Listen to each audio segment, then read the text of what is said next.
Subscribe to the all-new HardLore Patreon now for early, ad-free access to every episode and an exclusive episode every month.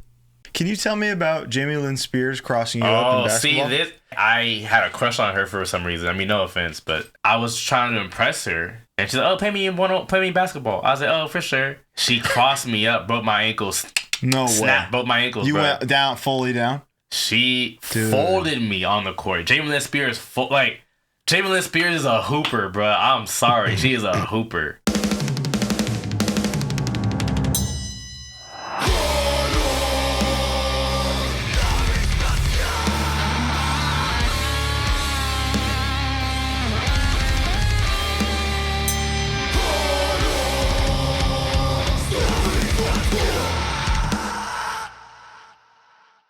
Hello, welcome. It's HardLore time. How are you, Bo? I'm doing so well. How are you, gentlemen? Outstanding. Doing great. As you all can see from this image or the thumbnail or the title of this, I'm being joined and Bo is being joined by a very special guest here.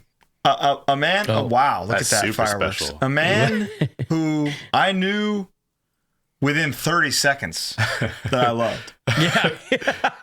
And I think I speak for everyone when I say within 30 seconds that you love him. A true beacon of light and hope in this dark, dark world. Braxton, government name redacted.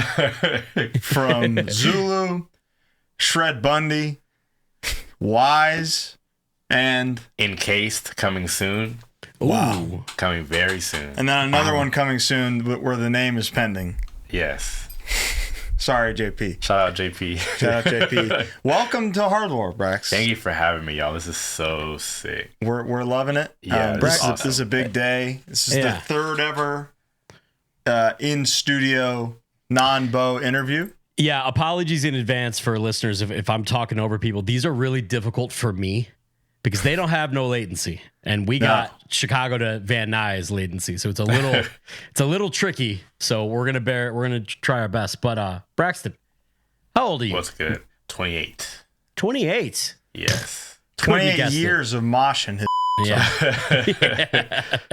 Which brings me to you. You are what I would consider a tier 1, grade A mosher. Thank you. I'm sore. I'm always sore. I know. Yeah, well, sure. You're always tired, always sore, always cold. We'll get there. How was moshable hardcore your entryway into this world, or did you dabble in other things first? I started like thrash.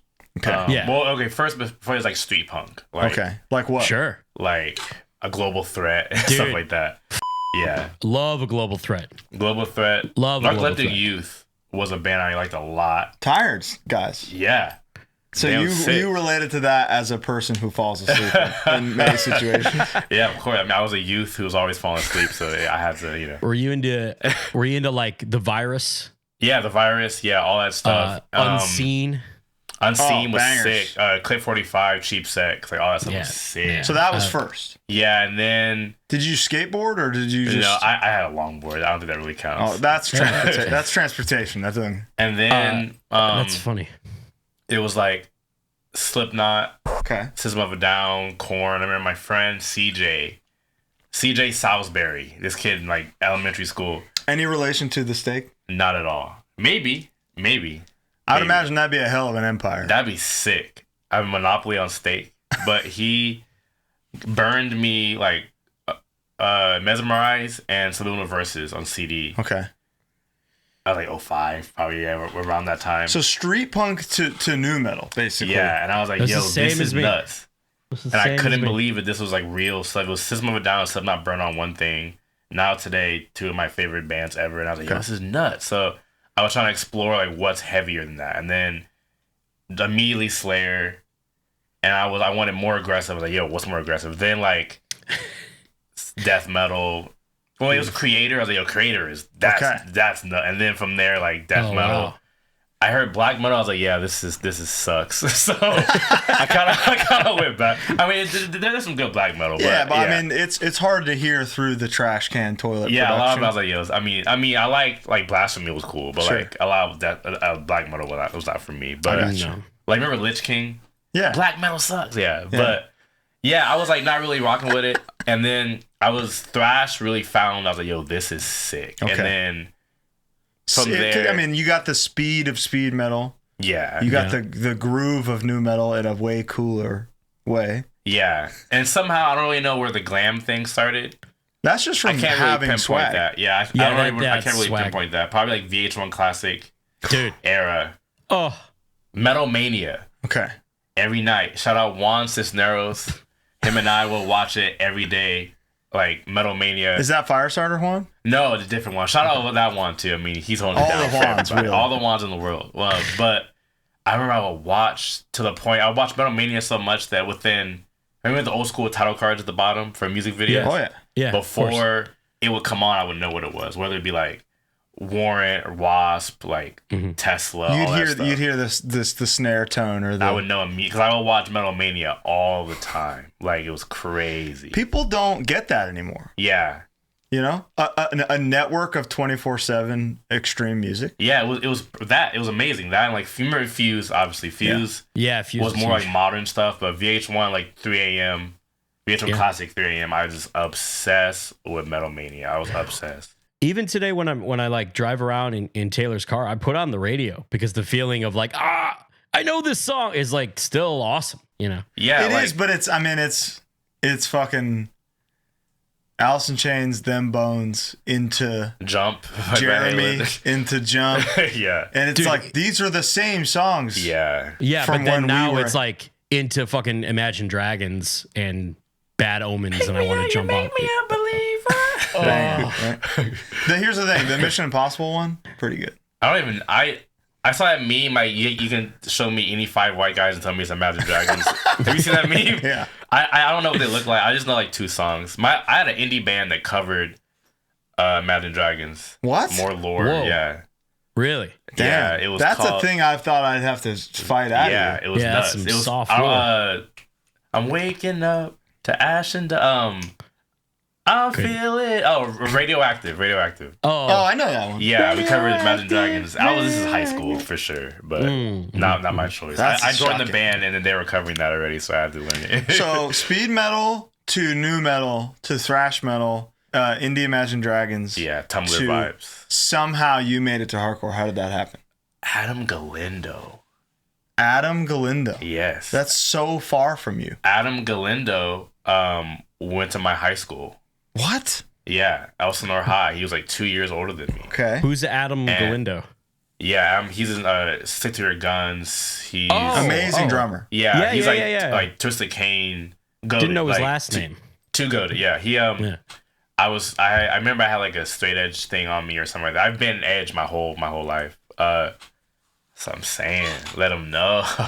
But I was a metalhead kid, and he was like, yo, like, I know you're straight edge, you want to listen to, like, my band? And it was, you were straight edge hardcore, yes. Because of CM Punk? Yeah, honestly, CM Punk was my dude. Like, I was already drug-free.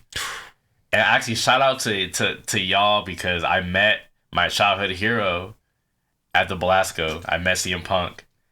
Oh, yeah. Thank you for that. I could not thank you. I saw him and I was like, you know what? I don't want to punish this guy. So I was just like, kept it pushing. No, he's so cool. He would love coolest to hear dude in the world. Yeah, I was like, I would say, yo, I couldn't believe it. But I wonder how many people he has turned on to straight edge. It's and insane. who have like taken it seriously. As many as Minor Threat, maybe. Legitimately. Probably more. Like, maybe. To a different... Yeah. To a group of people that maybe needs it more. Yeah, national audience, international every week. I'm like, probably more than Minor Threat. It's got to be comparable. It was nuts, but yeah, he was like, yo, he had a band called One Choice, and One Choice, i.e., straight edge. He showed me. I was like, oh, like this is because I was a very staunch metalhead. I was like, Metal's like the apple was buried out the core. You know, like that was hated metalcore, hated deathcore. I was like, oh, dude, it's all about Slayer. You know, but, I mean, I like what you're saying. Yeah, that was some of it still resonates with me, but you know, at that time I was very like I hated all the we call it hot topic stuff, you know. But yeah. So you know, like as a kid, you think hardcore is like the type of like the Warped Tour mosh, you know. Oh yeah. I didn't know. I didn't know. I mean, we were talking about Carnivore earlier. Like I didn't know Carnivore was hardcore. I didn't know Chromax was hardcore, you know. I didn't know like Cryptic Slaughter was hardcore, you know. Crossover. You didn't know that what was crossing over was metal and hardcore, or thrash metal and hardcore. Yeah, like Suicidal Tendencies. I just thought that as a metal band. Like I didn't know what that was as a hardcore band, you know. Yeah. And he was like, "Yo, here's my band." He gave me. I wish I still had it. I probably still had it, but he gave me the One Choice. So CD. he was in One Choice. Yeah. In high school. In high school. I feel like he and I have very similar. It's insane. Paths. Yeah, joining our brothers' bands, and it's crazy. Yeah, and he had they had a venue called Galindo's in the IE. And Galindo's Glass. It was it was. I don't know. That was far as shit for me, right? No, it was like Marietta. That's IE. Yeah, Marietta's IE. I also learned Marietta. Dude, is the IE is so? Here's LA, the Valley. Yeah. IE is here. Does it also here? Okay, San Bernardino County is the biggest county in the country. You can Google it. And then plus San Bernardino plus Riverside makes the IE, and that's just humongous. It goes to Vegas. That's true. It's huge. It's super huge. So like San Bernardino goes to Vegas, or Inland Empire goes to Vegas. Yeah. The IE, yeah, it's crazy. The IE is San Bernardino, right? Yeah, San Bernardino and Riverside. The Inland Empire is such a powerful phrase. It's the only time I've ever heard a name, and I've been like, I want to live there. Yeah. Yeah. And then, yeah. no IE slander. No disrespect. I'm sorry. It's very hot.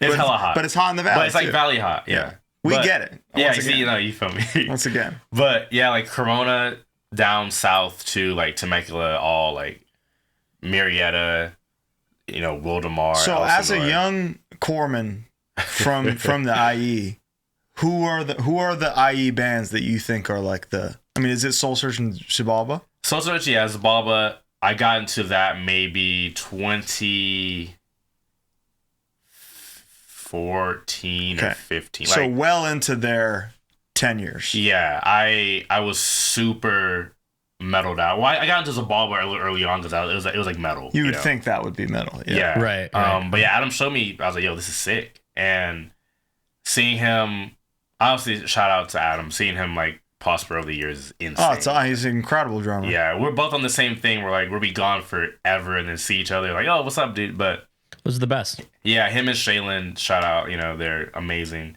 There's a picture, me, Shaylin, and a bunch of homies. We saw a Dot for a Cowboy together in 2014. Like, Mayhem Fest. Oh, yeah, I remember Mayhem Fest is back. Is that true? I don't know. That'd be sick. I don't know. Something like that. We need HardLore Fest. Come on now. It's a lot of work. I feel that, but a lot of work. No, yeah, it was like Amon Amarth was playing and Job for a Cowboy. It was nuts. It was. We went. The Job for a Cowboy is one of those bands too that I didn't know was deathcore. I didn't know. You know, I thought deathcore this sucked.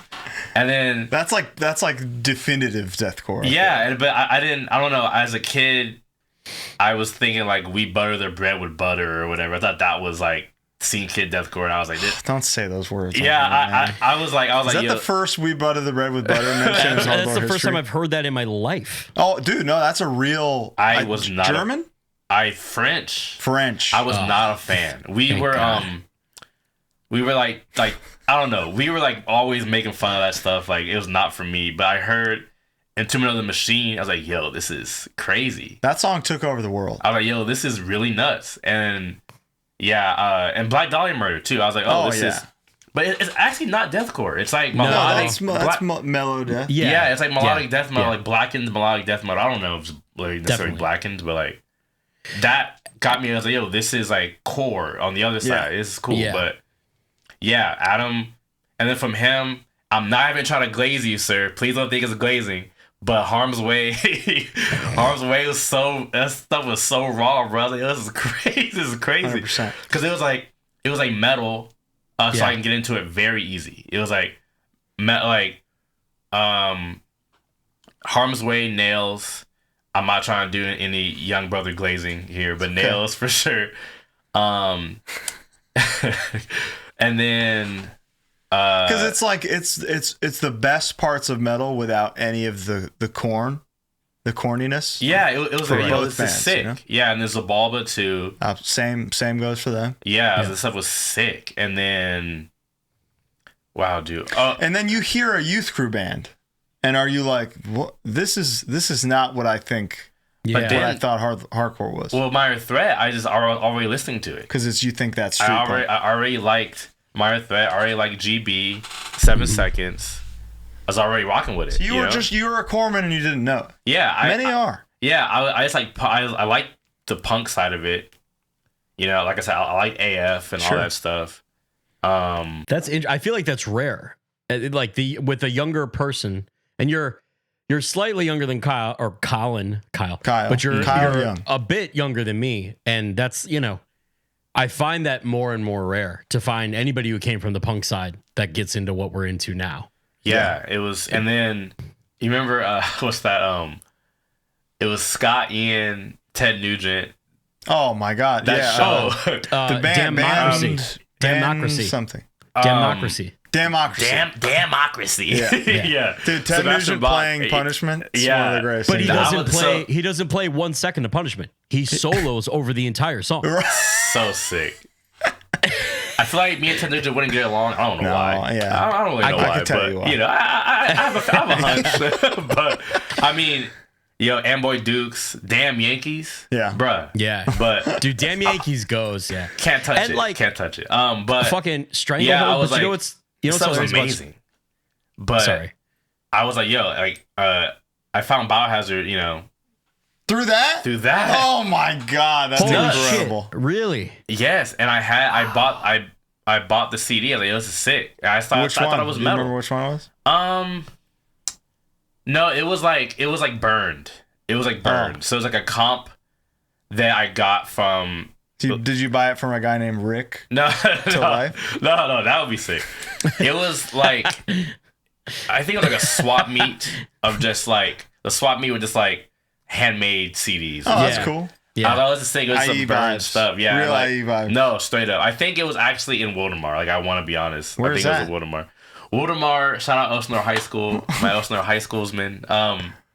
So going down the 15 South, there's Corona, which I used to live in Corona. Shout out Ryan Atwood. Yeah, Corona's goated. Everyone from Corona's goated. Crown Town, and then Elsinore, and then south of Elsinore is Wildemar, then Marietta, then Temecula. Then you start getting... It's giving Middle Earth vibes. Yeah, dude, I was just going to say, you ever take the fucking flight path from Ogremore out to, like, Raven's Reach, dude?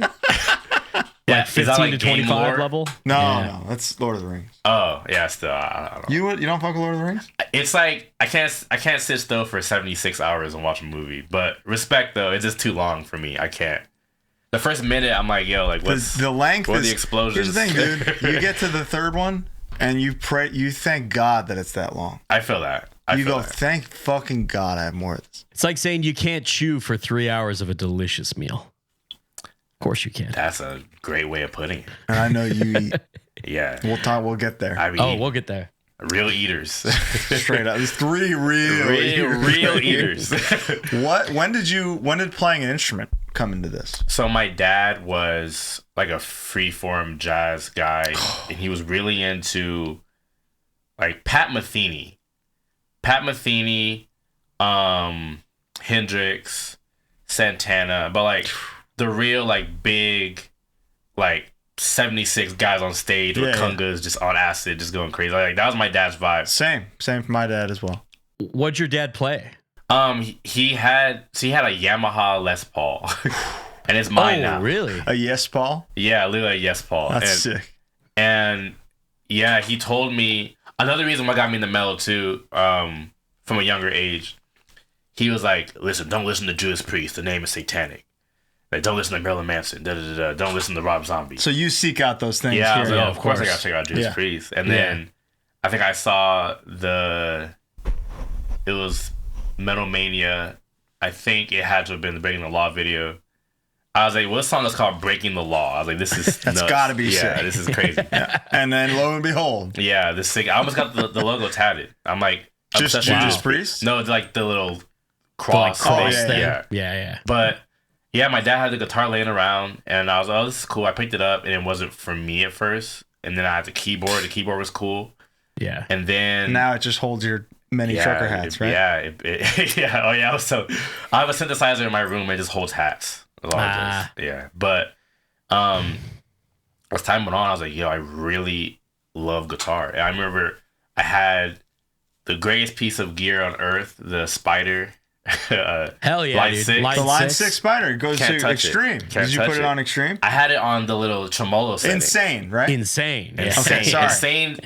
You mic that up at a show, and Insane's goated. All you need is a noise gate. What does Insane sound like? Like a metal zone? It's a triple wreck. It sounds like a HM2, but like kind of to me. But yeah, it melts like it's just like it's just like chainsaw. But, dude, no diss to combo amps. They can be. Dude, I got one right behind the camera. So I love them. I love super goated. Yeah. But I have the tremolo setting. I remember I was just like doing stuff. You know, like what's the Cathedral by Van Halen? Yeah. That little I was doing something like that on the tremolo setting. My dad said he walked in, he said he got chills. And I was like, yo, I'm not even doing anything. It's just like, you know, it just sounded cool. Dad, I'm just vibing. Yeah, literally. But I started to like learn the songs my dad was playing, like a lot of Hendrix, a lot of Santana. And straight, I mean, I was into this rock before punk. You know, obviously this like, that's probably where the glam obsession started. Like before punk, it was just radio rock. Rock and roll. Yeah. And I didn't have a computer. So I remember I just organically found Van Halen. Oh. And it literally changed my life. Game over. Yeah, I mean, that's got to be, I think Sean Martin would say the same thing. I think he has said the same thing. Like, that's got to be the turning point band. Yeah. Hell yeah. In all of music, we don't have high gain amplification without Van Halen. Or in-ear monitors, apparently. Or in-ear monitors from Jerry Harvey, the king. Wow. It said it changed my life. Incredible. I was like, yo, this is insane. And then I just had to, I would be out and I would just get magazines, Van Halen. I was like, if VH1 Classic had, I love the 80s or whatever, you remember I love the 70s, if they had that, and I knew, I would just watch it and like off chance I'm going to have Van Halen. Because I didn't have a computer. And then one day you hear they're from 40 minutes away from you. I was like, yo, SGV represent. I was like, let's go. That's true. Big Bad Pasadena. Right there, dude. And yeah, and I just could not believe this band.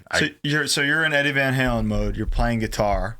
When in your life do you start a band? I had a band called The Noobs. Badass name. Yeah, again, shout out Juan Cisneros. We didn't really do anything. And we had Did you guys play video games? He did. He was super into video games. I played like SmackDown vs. Raw, you know. Oh hell yeah, dude. Yeah, we'll get there. Here comes the pain.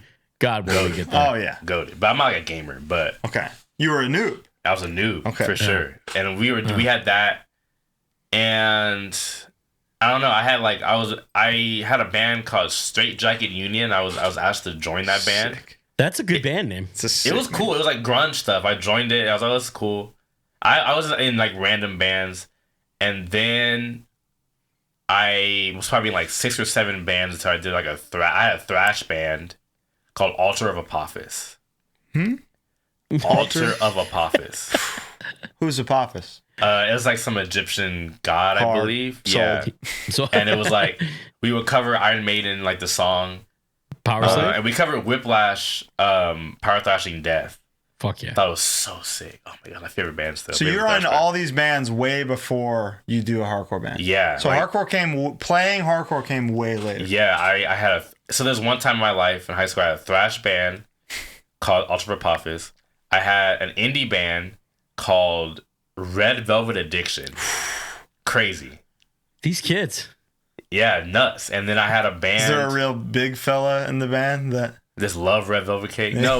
Later on, we were trying to do Red Hot Chili Peppers, Velvet Revolver, and Jane's Addiction. They thought that was so. But I joined the band later. But that was the name.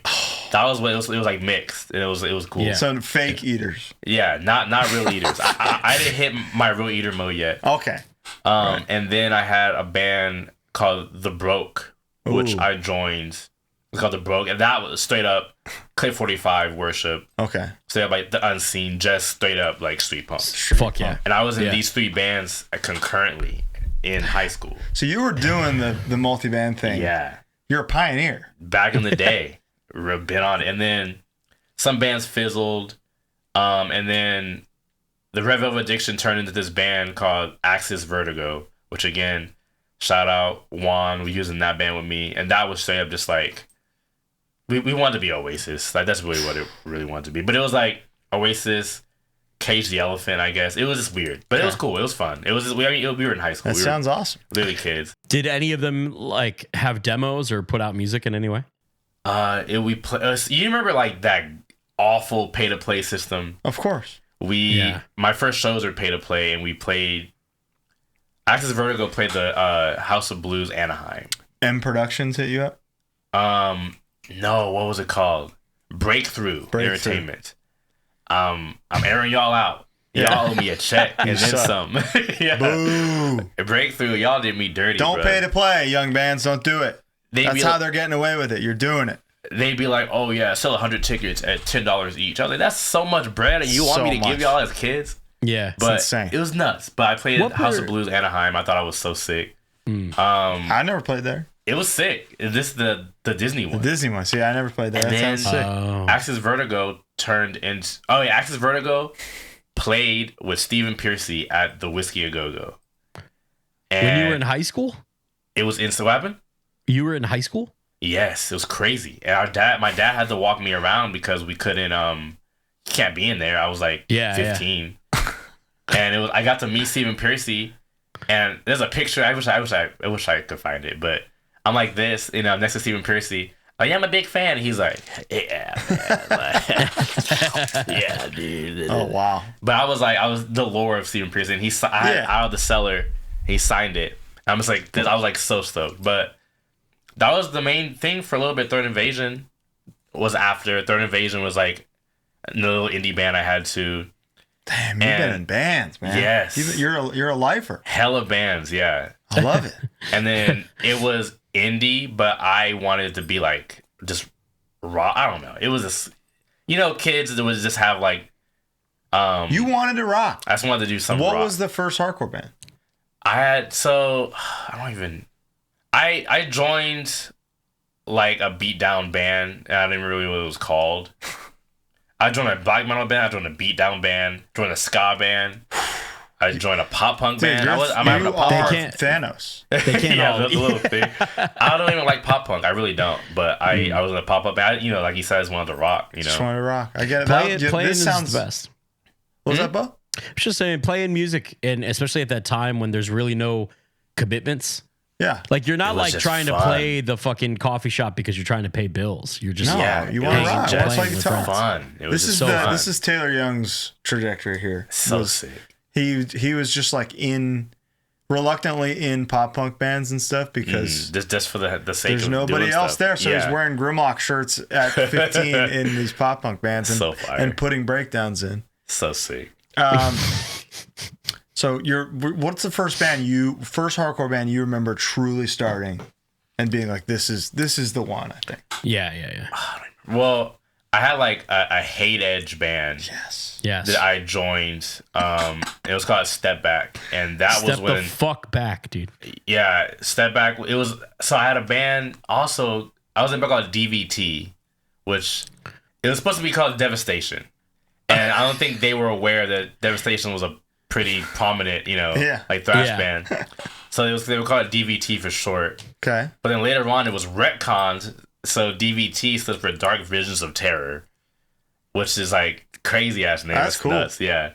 And that was like, there's a picture of me. I have a DI patch and I have a DVT patch. I was super young, and I liked this band. And they ended up asking me to join, maybe like right after high school. So I joined this band, and this is when I was like, yo, I joined this band I used to love as a kid. Yeah. And it started off as like street punk, then it went like crossover. And there was a point where I stopped seeing them for a while, and then started to see the band I joined. And now it was just like, there was like a lot of breakdown stuff in it. Like there's kids going to shows like two-stepping and stuff. I was like, oh, this is sick, you know? Yeah. Do you remember the first time you moshed?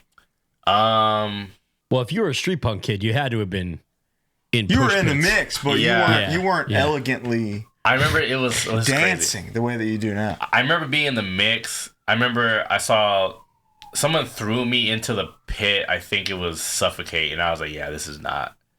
It's not for me, man. I was horrified because people were targeting me because I just didn't know what to do.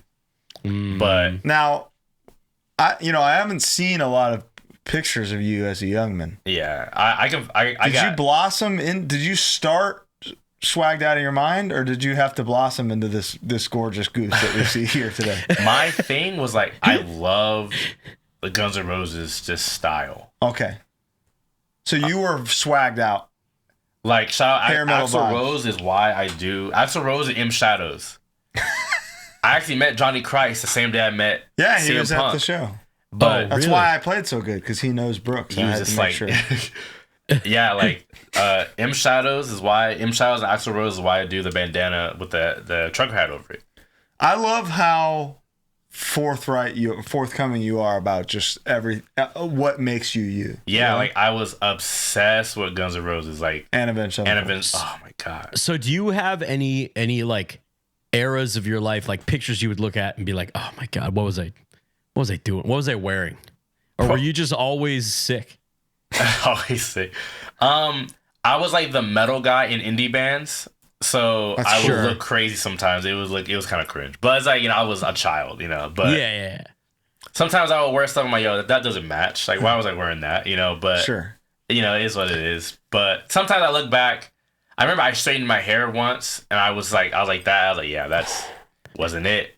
Now this feels like a good time for me to ask for you to tell me about the Gorman Harris incident. Oh man, Brad, I'm sure he told you to say that. He had to. I don't know.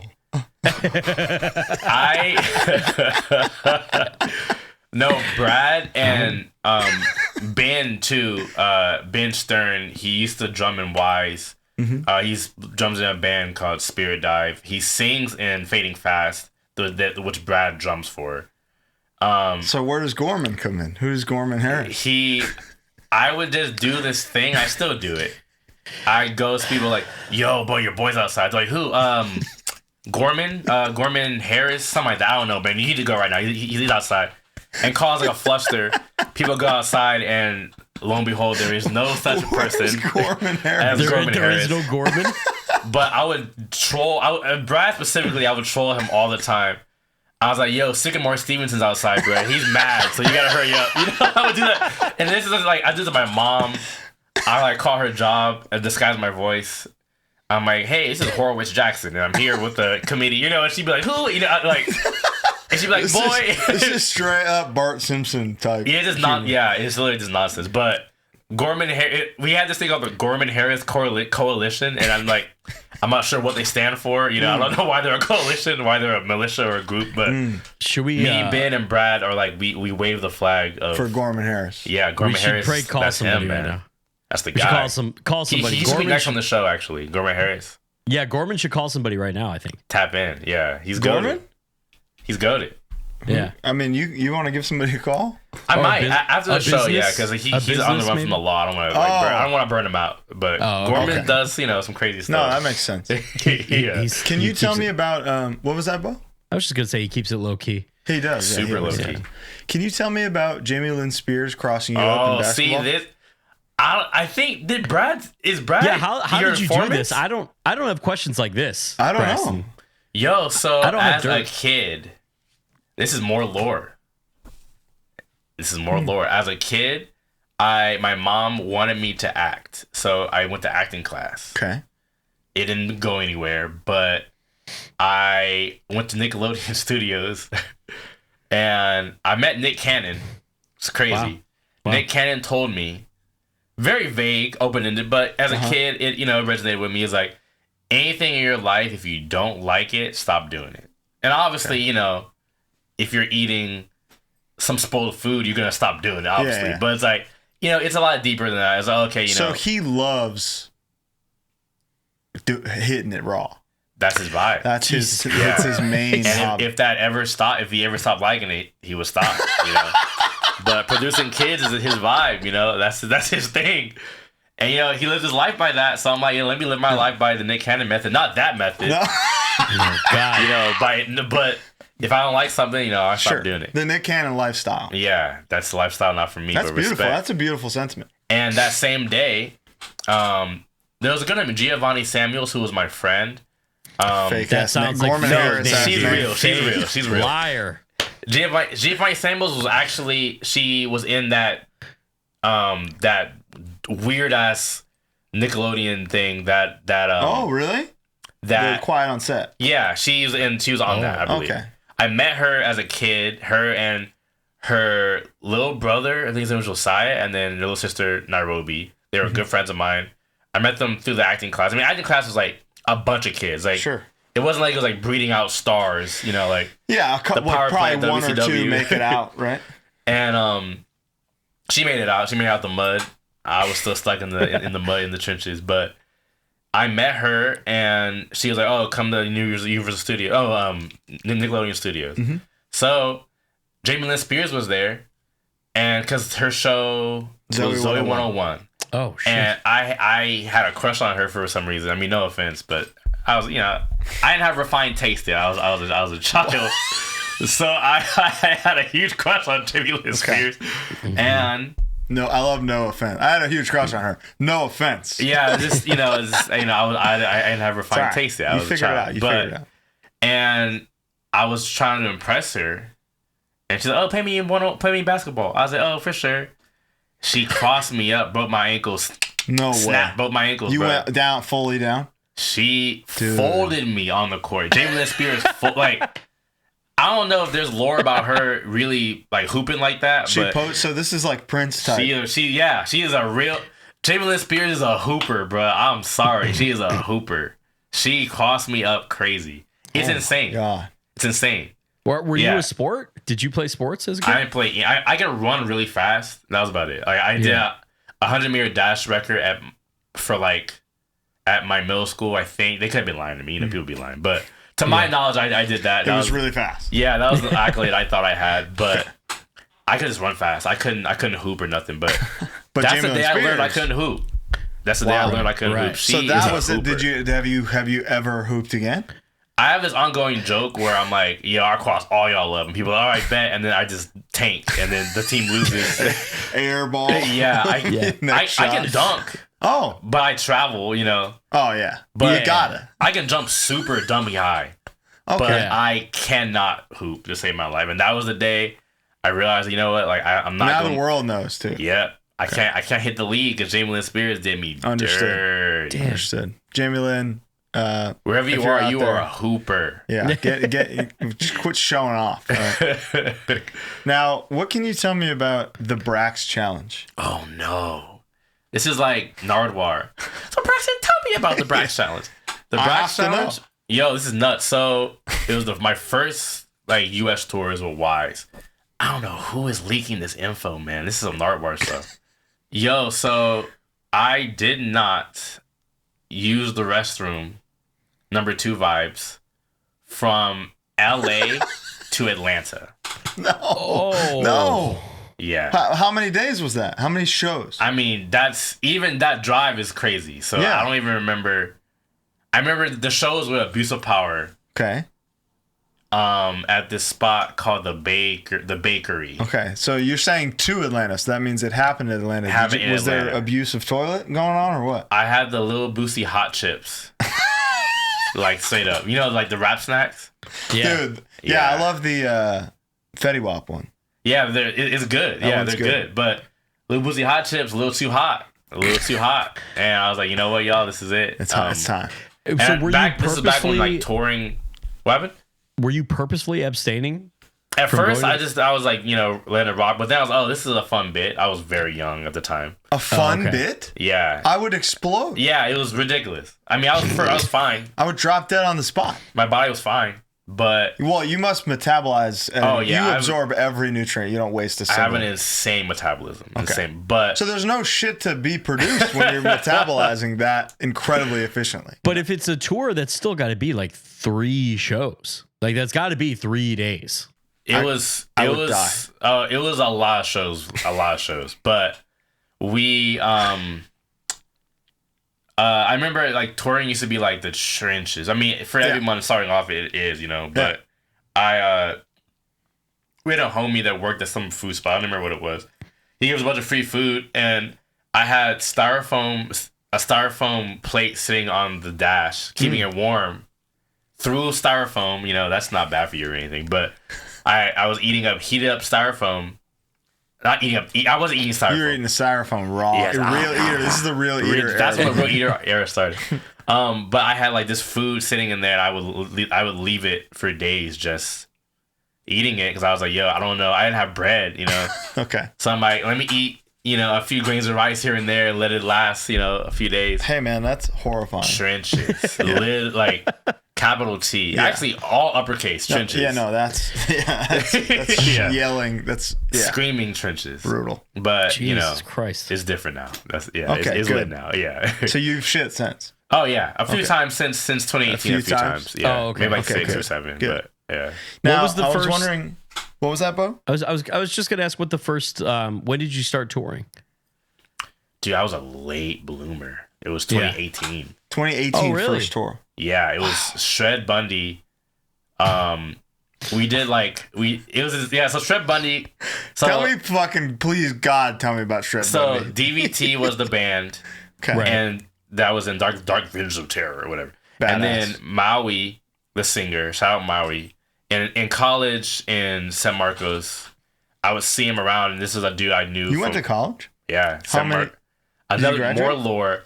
I dropped out for the Drain tour. I played bass for Drain in 2019. That's how we met. Yeah, but it wasn't 2019. Yeah, that's again more lore, but I get there. We'll get there. So DVT, I was a fan of this band in high school, and now I'm in college. I saw Maui around. He was like the cool punk vocalist. He was that guy. He had the Liberty Spikes, and like, yo man, we should do a band, or you should join my band. So I joined the band.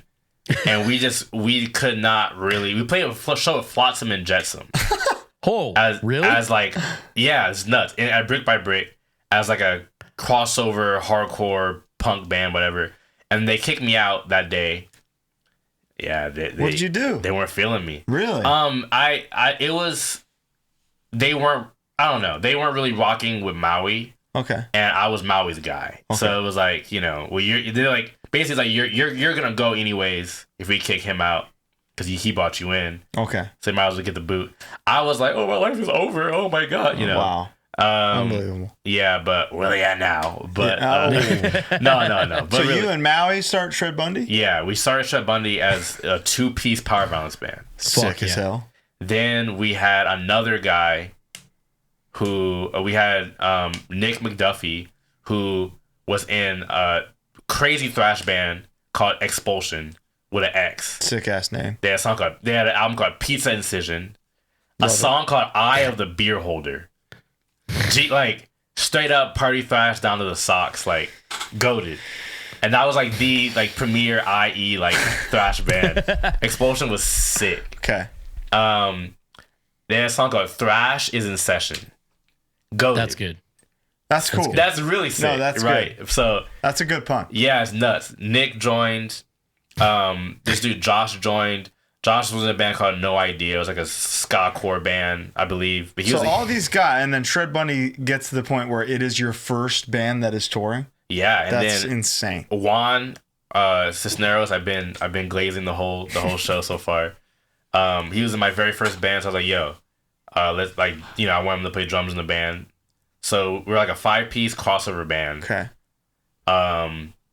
And we did tours where it's like, the dudes be like, yeah, man, I don't really have any money for you guys, but I got this Guitar Center gift card, And we are in, like, Colorado is freezing, and we have a van with a trailer. Freezing. It's probably 60 degrees. No, it was like snow vibes. He cannot do I can't. cold whatsoever. It was. Are you cold right now? I'm freezing right now. But freezing? Literally, but it's fine. I'm letting it rock. Hold on. You know? What's the temp in there? Probably 71. Yeah. When we're in there, we roast you and me. Yeah. Really? You want a blanket? I'm good now, but it might get a little colder later. But this dude was like, yeah, man. He gave us a Guitar Center gift card. Okay. Like $11 on it. So we got some drumsticks.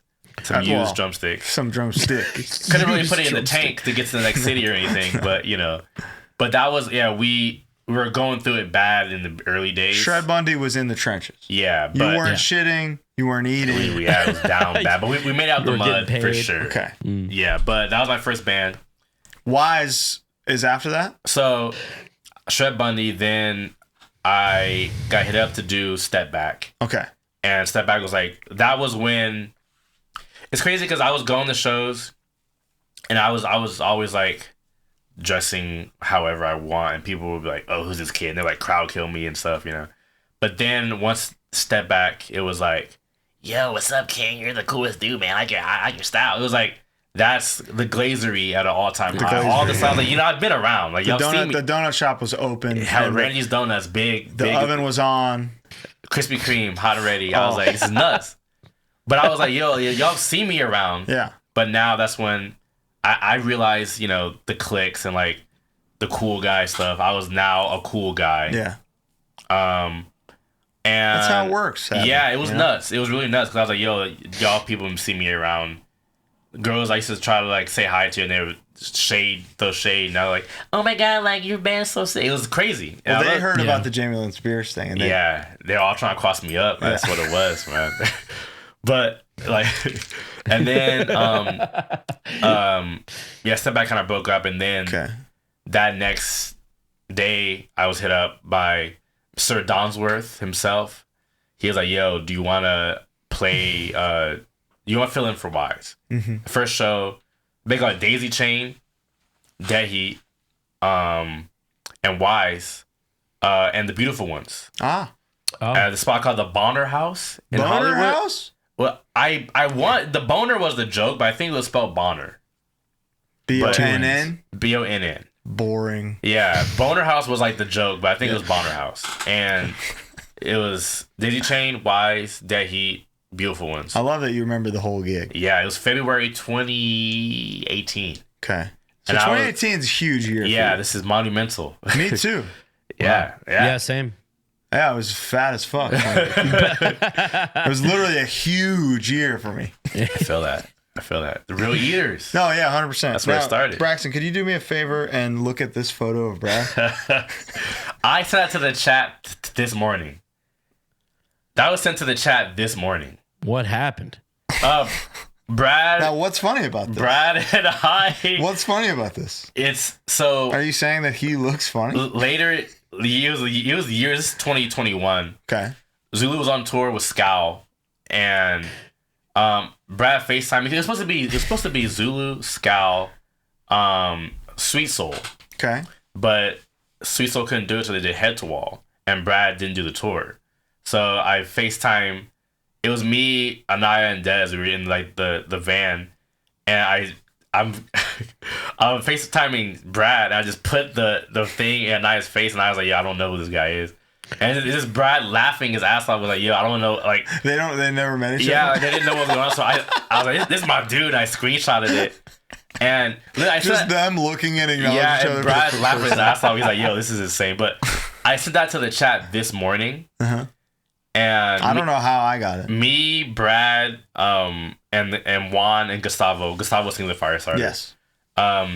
We Great have band. Goated. Really good. We have but we have a band. We have a group chat. Now it's called Guys. Okay. I changed it to Guys. It was on something else at first, but they're like, you know what, Brax, we're not really feeling this name, man. So I changed it to Guys. Guys. It's called Guys. Okay. Shout out Guys. Shout out to Guys chat. I sent that picture to the Guys chat maybe an hour before I came. It's a beautiful Van Nuys, California. So I wonder how it came across. Yeah, you got a mole, dude. You got a snake in the grass. No, that's not true. I hacked him. Yeah. That makes sense. So Braxton, at what point did you get into wrestling? During all this time, was it simultaneous? 2002. Yeah, So early. I was talking about it. Early. And he has the undisputed belt here, and I remember Lesnar, Kurt Angle, the botched the shooting star press that I still can't watch to this day. Disgusting. Can I watch? Because you've seen the OVW footage. Yeah, OVW once he nailed it every night. He was always crazy at it. Yeah. Oh, I can't watch it. I literally can't watch it. Like it's like I don't know. Yeah, I can't watch it. But that was I remember. I saw like highlights of that, but my first WrestleMania was I was living in Corona.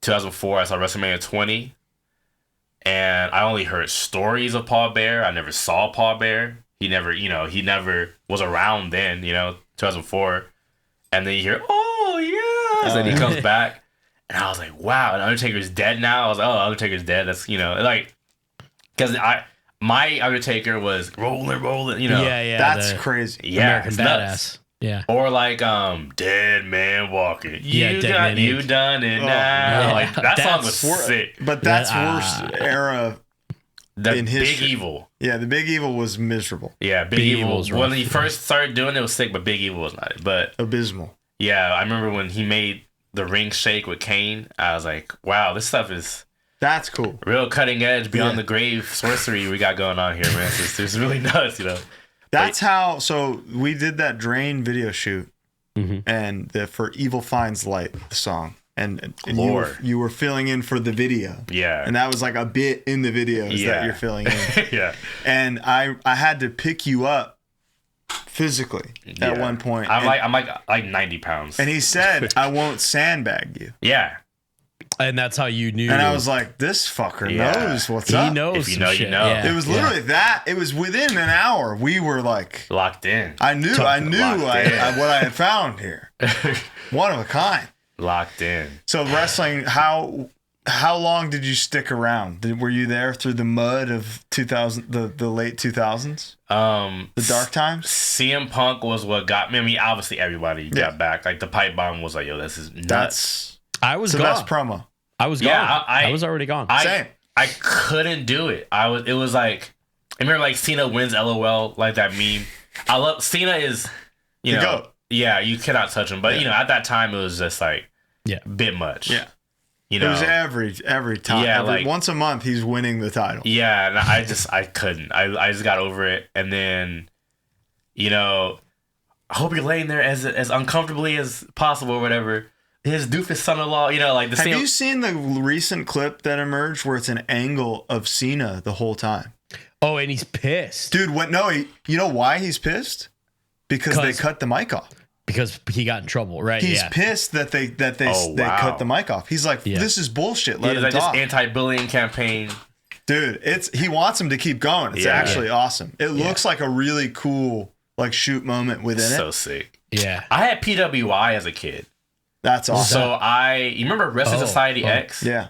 That's how I was like, yo, like Seth Rollins, or now was Tyler Black. Black was Tyler Black, and like, I think did they have Vampiro? No, I don't remember. They had some. I mean, that's a Corman right there. Wrestling Society X was like crazy. I loved it, but I had definitely found like Ring of Honor or Seth. Vampiro. Vampiro's a Corman? Seth too, but Vampiro used to do. Oh wow! He would do Lucha Underground commentary in like Crown of Thorns shirts. No Makes shit. Sense. That checks out. Yeah. Yeah, he's Seth, down. like Tyler Black would go to like Quad City shows and stuff. Yeah, he'd be spin kicking for Bring Me the Horizon. Yeah, he's Iowa, right? Yeah, Iowa. Yeah, Quad Cities. Yeah.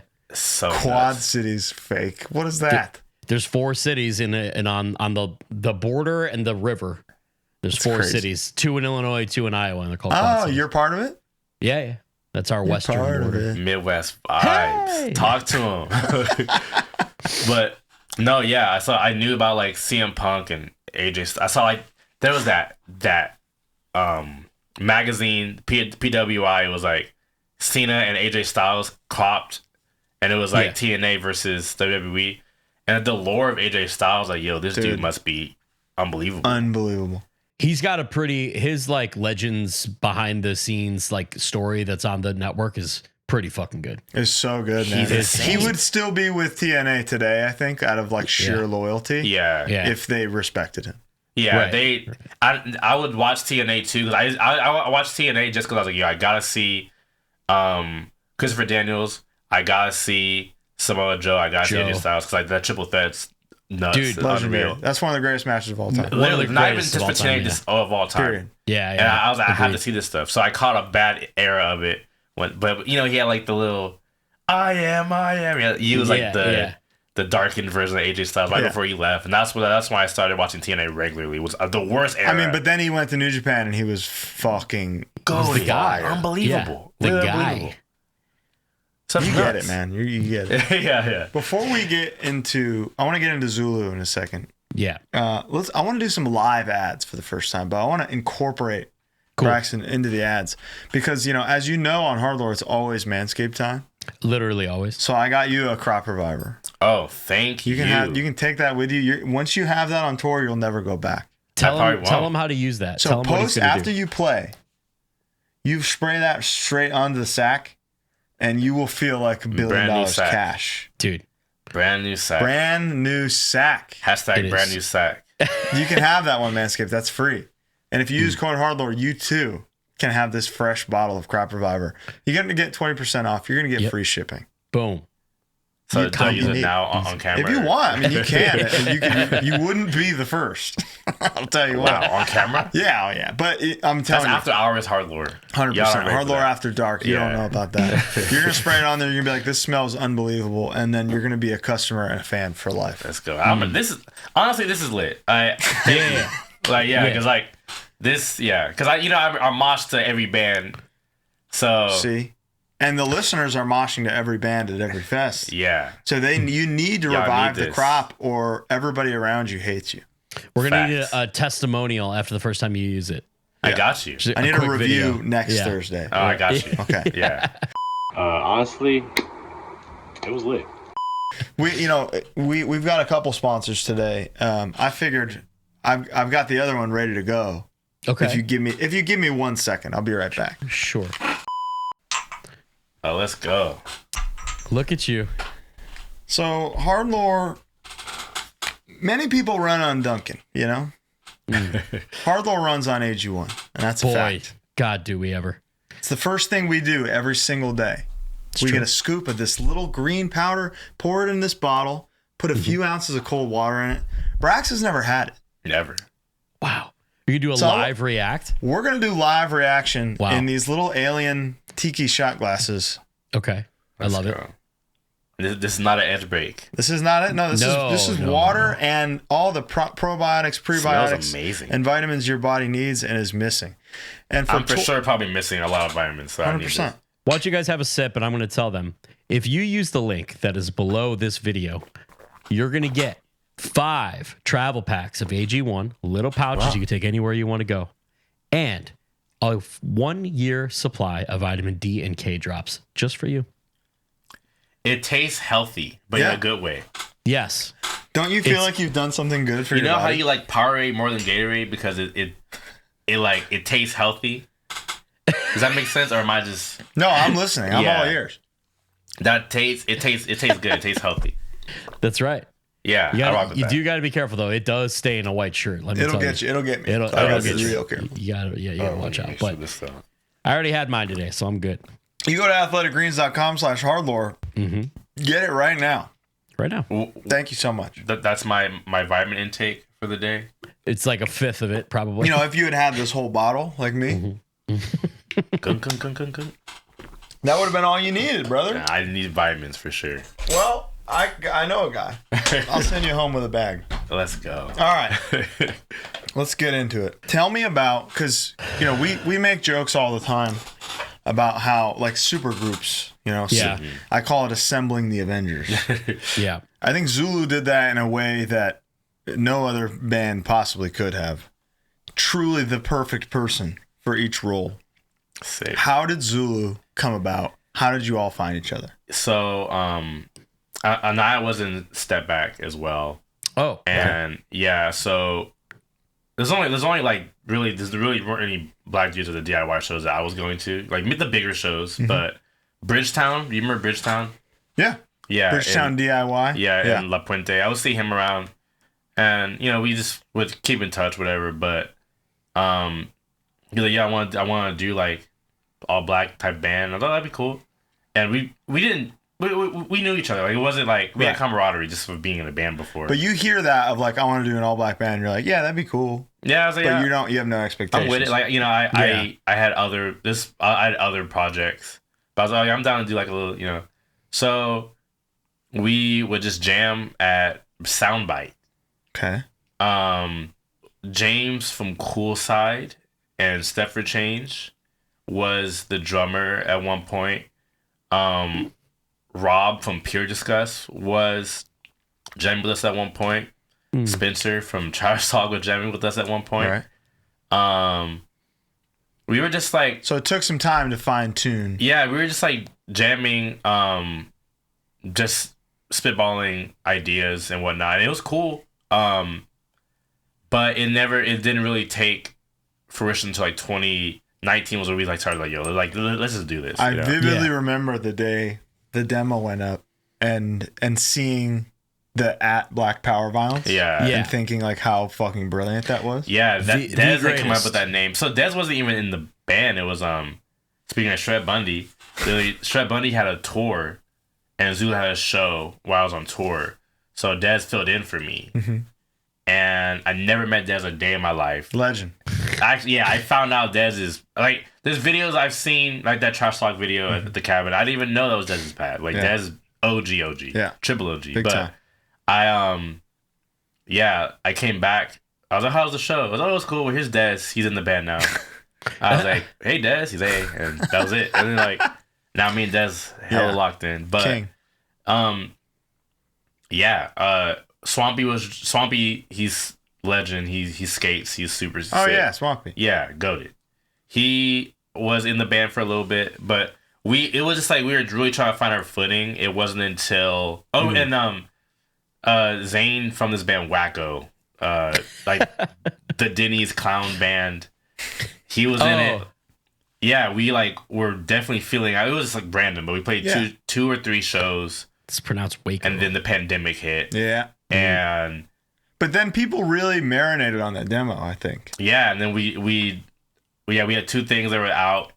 And I hear like, flat spot, and I was like TUI flat spot, demo, like the flat spot was trying to rock with us,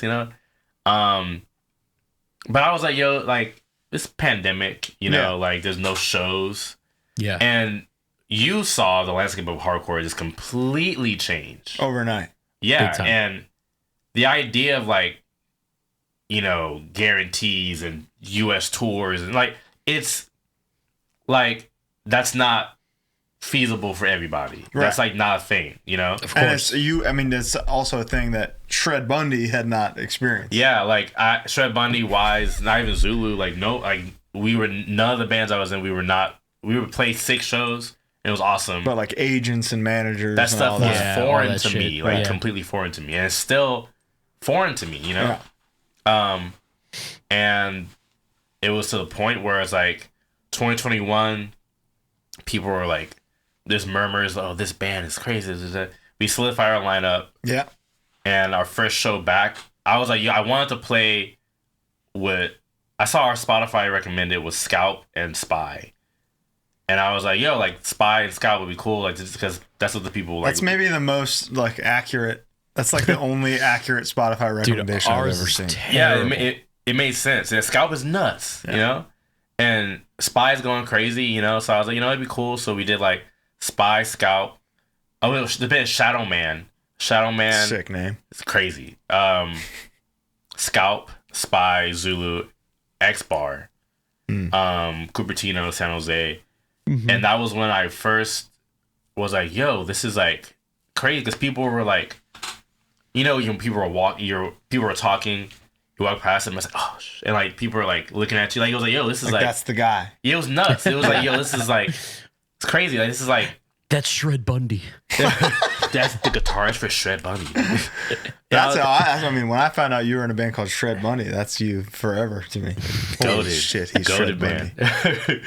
But I was like, this is nuts, dude. Like this like kind of like metallic hardcore power violence grindish thing we have is like people are rocking with it heavy, and the show was nuts. And then the next day we played this band Urns and Argyles. It was like an indie type, shoegazy type band opened, and it was Scalp and Zulu in LA. It was free show, backyard. It was turned up. I was like, yo, it is 2021. I was like, yo, this is cool, man. This is sick. And I just could not fathom the things that started to happen. Like it was just working. It was insane. It blew my mind. Yeah. I just could not believe it. I still to this day, like anything people, we've been interviewed in like Europe. They always ask like a similar question, like, where you want to see the band go? Where you want to see progress wise? I was like, yo, anything above the Bandcamp is already progress. I thought would never happen. Yeah, you exactly. know? Right. I didn't think we no Instagram. It was just like Bandcamp. Right. And it completely blew my mind. You know, I mean, yeah. So you guys had no real expectations other than straight up doing a cool band together. Yeah, and it ended up just 2021. I saw insane growth, and we did like those Scowl Zulu head to wall. And me, I was like, yo, I want to play with like Sex Prisoner, you know, I want to do like power violence stuff, like Woman Man and stuff like that. And then I was like, I didn't hate Scowl. I was like, yo, Scowl's cool, but I was like, it didn't make sense to do like Zulu Scowl. And we did Zulu Scowl, and it's like, to this day, I can say I've never played more shows with anybody in my life than Scowl. Like Scowl and Zulu. We call it's it a lifelong Skulu. bond. We play like 60 shows together. Wow. It's like, we did the Comeback Kid No Warning tour together. We did that Scowl Zulu tour together. We did some dates with Lionheart in Germany. Just you guys are kind of both the like pioneers of the like new flat spot era. I thank you for saying that. That's really sick. Yeah, it was cool that. I mean, the hate I was seeing was hilarious. If they don't hate you, I couldn't do. If they don't hate you, you suck. I couldn't do anything. I had a cropped cherry pie Warren shirt. Look at his shirt. Why did he cut his shirt? I was like, awesome. Bro, like it was like anything. It was like the crop is any other over. band. It was nuts. It was like any other band. Dude, the guitarist for blah blah blah had a Warrant cherry pie shirt. That's so sick. Zulu does it. Oh, dude, why did he cut his shirt, man? It's so dumb. You know, couldn't do anything. And then at a certain point, you kind of lead into it. You had a pretty infamous shirt. Yeah. Oh, yeah. That definitely gained you some heat. Yeah. You know, but that's kind of the point. Wrestling terms. Exactly, big time. The Zulu Abolish White Hardcore shirt. Tell me about how that was received. People were thinking that we were like this like anti-white militia that was on the streets like killing. It's like, no, bro. It was literally just like, it was. Sounds awesome. It was just, we were literally just saying like, get rid of the idea that hardcore is just for white people. Totally. That's literally it. How simple is that? Any rational person would look at that for a second and go, "That's funny," but and then carry on about their day. Yeah. We in Germany we had like death threats. Like people were coming to the show trying to like, it was like there were venues that we were getting banned from. Wow. Wow, so reverse racism is the thing that's argued. Now they're saying reverse fascism. It was crazy. It's real. Because there was this dude that he emailed some venue and was like, "Oh, do you know you have a black nationalist racist band playing your venue?" Or whatever. And then the venue then used that email on a flyer. Oh, that's fuck awesome. yeah, and dude! That's what a move. Wow. Wow. Like the lore went up, you know, and it wasn't even our intention. Like I don't know. Like it's a shirt. Yeah. At the end of the day, it's a shirt. What do you expect to happen? You know? People are like, "Oh, so you hate white people?" I was like, I have a Van Halen logo tatted on my skin for life. Like, I mean, I don't know what you want me. It's like, we don't hate white people. It's like, it was just like, this is the idea of like, you know, we're not like, get rid of the idea of tokenism. We want to just show like, yo, there's representation of black people and it's not just a white space. It was a very abrasive way of putting it. But that's what you got to do to get it. It's a t-shirt. You can't nuance a t-shirt. You know, you need a slogan. That's what it's for. Yeah. And yeah, it was nuts. It was. I just like we were on tour too, and like it was the first day of that Scowl, Zulu tour. It was like Firestarter opened the first show in LA. Beautiful. Firestarter, Head to Wall. Zulu Scout, and then this band Risk from LA. Right. That was like at the time just going crazy, just unifying the mincers, the PV kids, the punks, the hardcore. It was just like Risk shows, unreal at the time. Risk LA, not the Boston. Not the Risk. Boston. Boston Risk still sick. Yeah. But that was the first show, and we had the shirt, and it was like people were just like, I don't want that, and then it went viral, whatever. Yeah. Yeah. And then we couldn't hold on to them the next day. Beautiful. And then the rest of the tour, people were taking pictures, and it went like, it was everywhere to the point we had like sharps saying, "Oh, you guys are racist, and we're gonna come beat you guys up." I was like, you don't get it. That's crazy. I was like, that's nuts, man. Like it was really nuts. Like we were actually getting literal death threats. I said this joke before. Threats off of a Gildan hammer, which is like insane. I was like, this is really nuts. And it was just like, I don't know, it went crazy. And we did a few more, variations of it. But we were like, yo, let's just like dead it and just like, yo, that was what we had. It's a rainy day shirt. That's van breaks down. We need some money. You reprint that. If you guys need an emergency fund, just put it, hey guys, so it's back. But yeah, like I would to this day I see like Depop, like people still rock. And it's cool, like it's awesome. I remember when I think of like merch core, I think you can get like a picture of like somebody Dookian, but you put the lock and out on the back, people are buying it. Pick, yeah. People are buying it. Yeah. You put the lock on the back. Lock and Out had the craziest merch. Anything with the lock on it was crazy. Lock jocks, they call them. Lock jocks. Anything with the lock on it was sick. So I was like, I was Locking Out. If you're listening, try this Dookie pick shirt that he's got. It would go crazy. Front print Dookie. Yeah. Back print. The lock. And it would go crazy. It would go nuts. Like they couldn't do any wrong, Yeah. Yeah. In terms of merch and just, the bands on Locking Out were just unreal. But it was cool. Oh yeah, y'all were all right. Like it or not, technically is. I think, yeah. So I've got one under my belt. Sick. But yeah, I was like, like Lion Crew Dookie shirt. That's hard.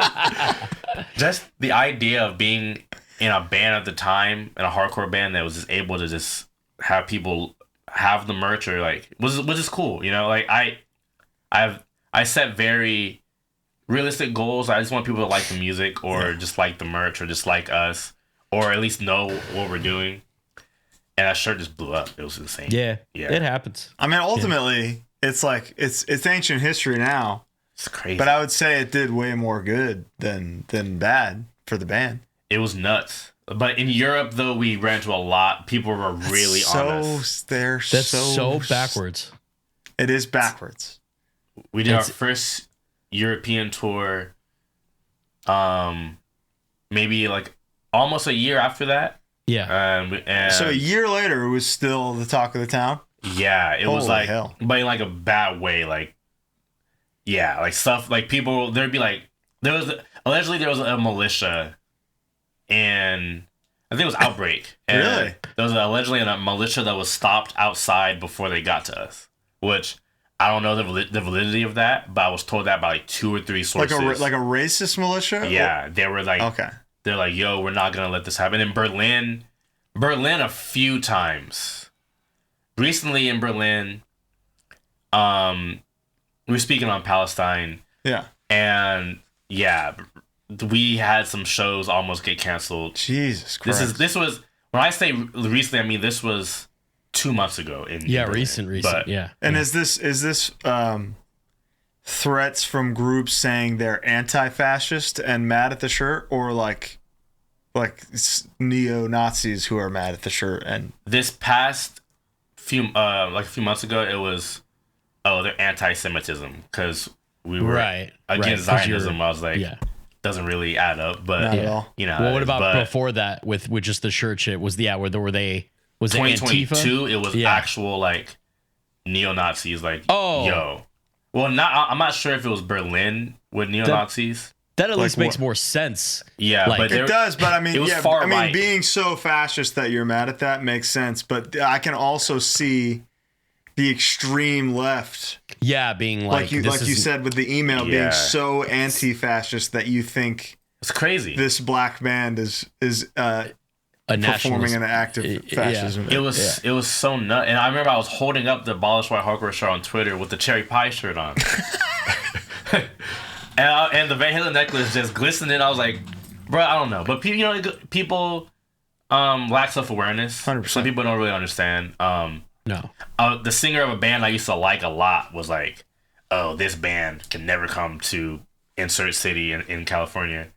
And I was like, damn, that sucked. I mean, we definitely played a lot of shows in that city, but I'm not gonna name his name, probably off air name. Yeah. But yeah, he was hating on us crazy. I was like, yo, I went to this footage of me moshing to your band, bro. Yeah. I was a kid, but it rubbed a lot of people the wrong way, which I don't know. Good. Turned out all right. Yeah, it's cool. I mean, now I don't even think of the shirt anymore because we've. Yeah, it's so crazy. I was talking to someone about the impact people have in music. And that's why, like, you could meet somebody, like Stephen Percy will never know he impacted me as a kid. Mm-hmm. You know, him being that moment, him that drunkenly he didn't remember the next stumbling. day. You know, he would never know that was like, yo, I met the singer of rap. Like, he won't. So, to my knowledge, I won't think like, oh yeah, that Abolish shirt inspired this person to do this, or to be negative or positive. You never really, because that's just another cog in the wheel of like, okay, we did this shirt, let's move on, you know? Yeah, of course. I'm not still hung up on a Boss White Hardcore shirt, but there's so many people who they still think about it. Have you processed Zulu's existence? Like, as how many all black hardcore bands are there in history? It's so cool that we less than 10. Yeah, that we can be in. You are that for this generation, and it's nuts that I mentioned self-awareness. I feel like if people can just separate themselves from just wanting to hate on whatever microaggression fueled anger they have about the band, just like think like just at least realize what we're doing. You know, like we are an all black band playing festivals and playing like. Bro, we just played in Spain with Avenged Sevenfold on the same flyer. Like that is insane to fathom, you know? Like I was side stage during Deep Purple. That's Smoke on the Water. For those of you who don't know. That's the riff that you play when you get a guitar. Yeah. And I did this in an all black band. It's like It's beautiful. At least just have the self-awareness about, you know what, at least they're doing it. I can hate all day. But props for this. But some people don't, you know, they lack that, and that's y'all, you know. That's not me, but that's some people are on that, you know.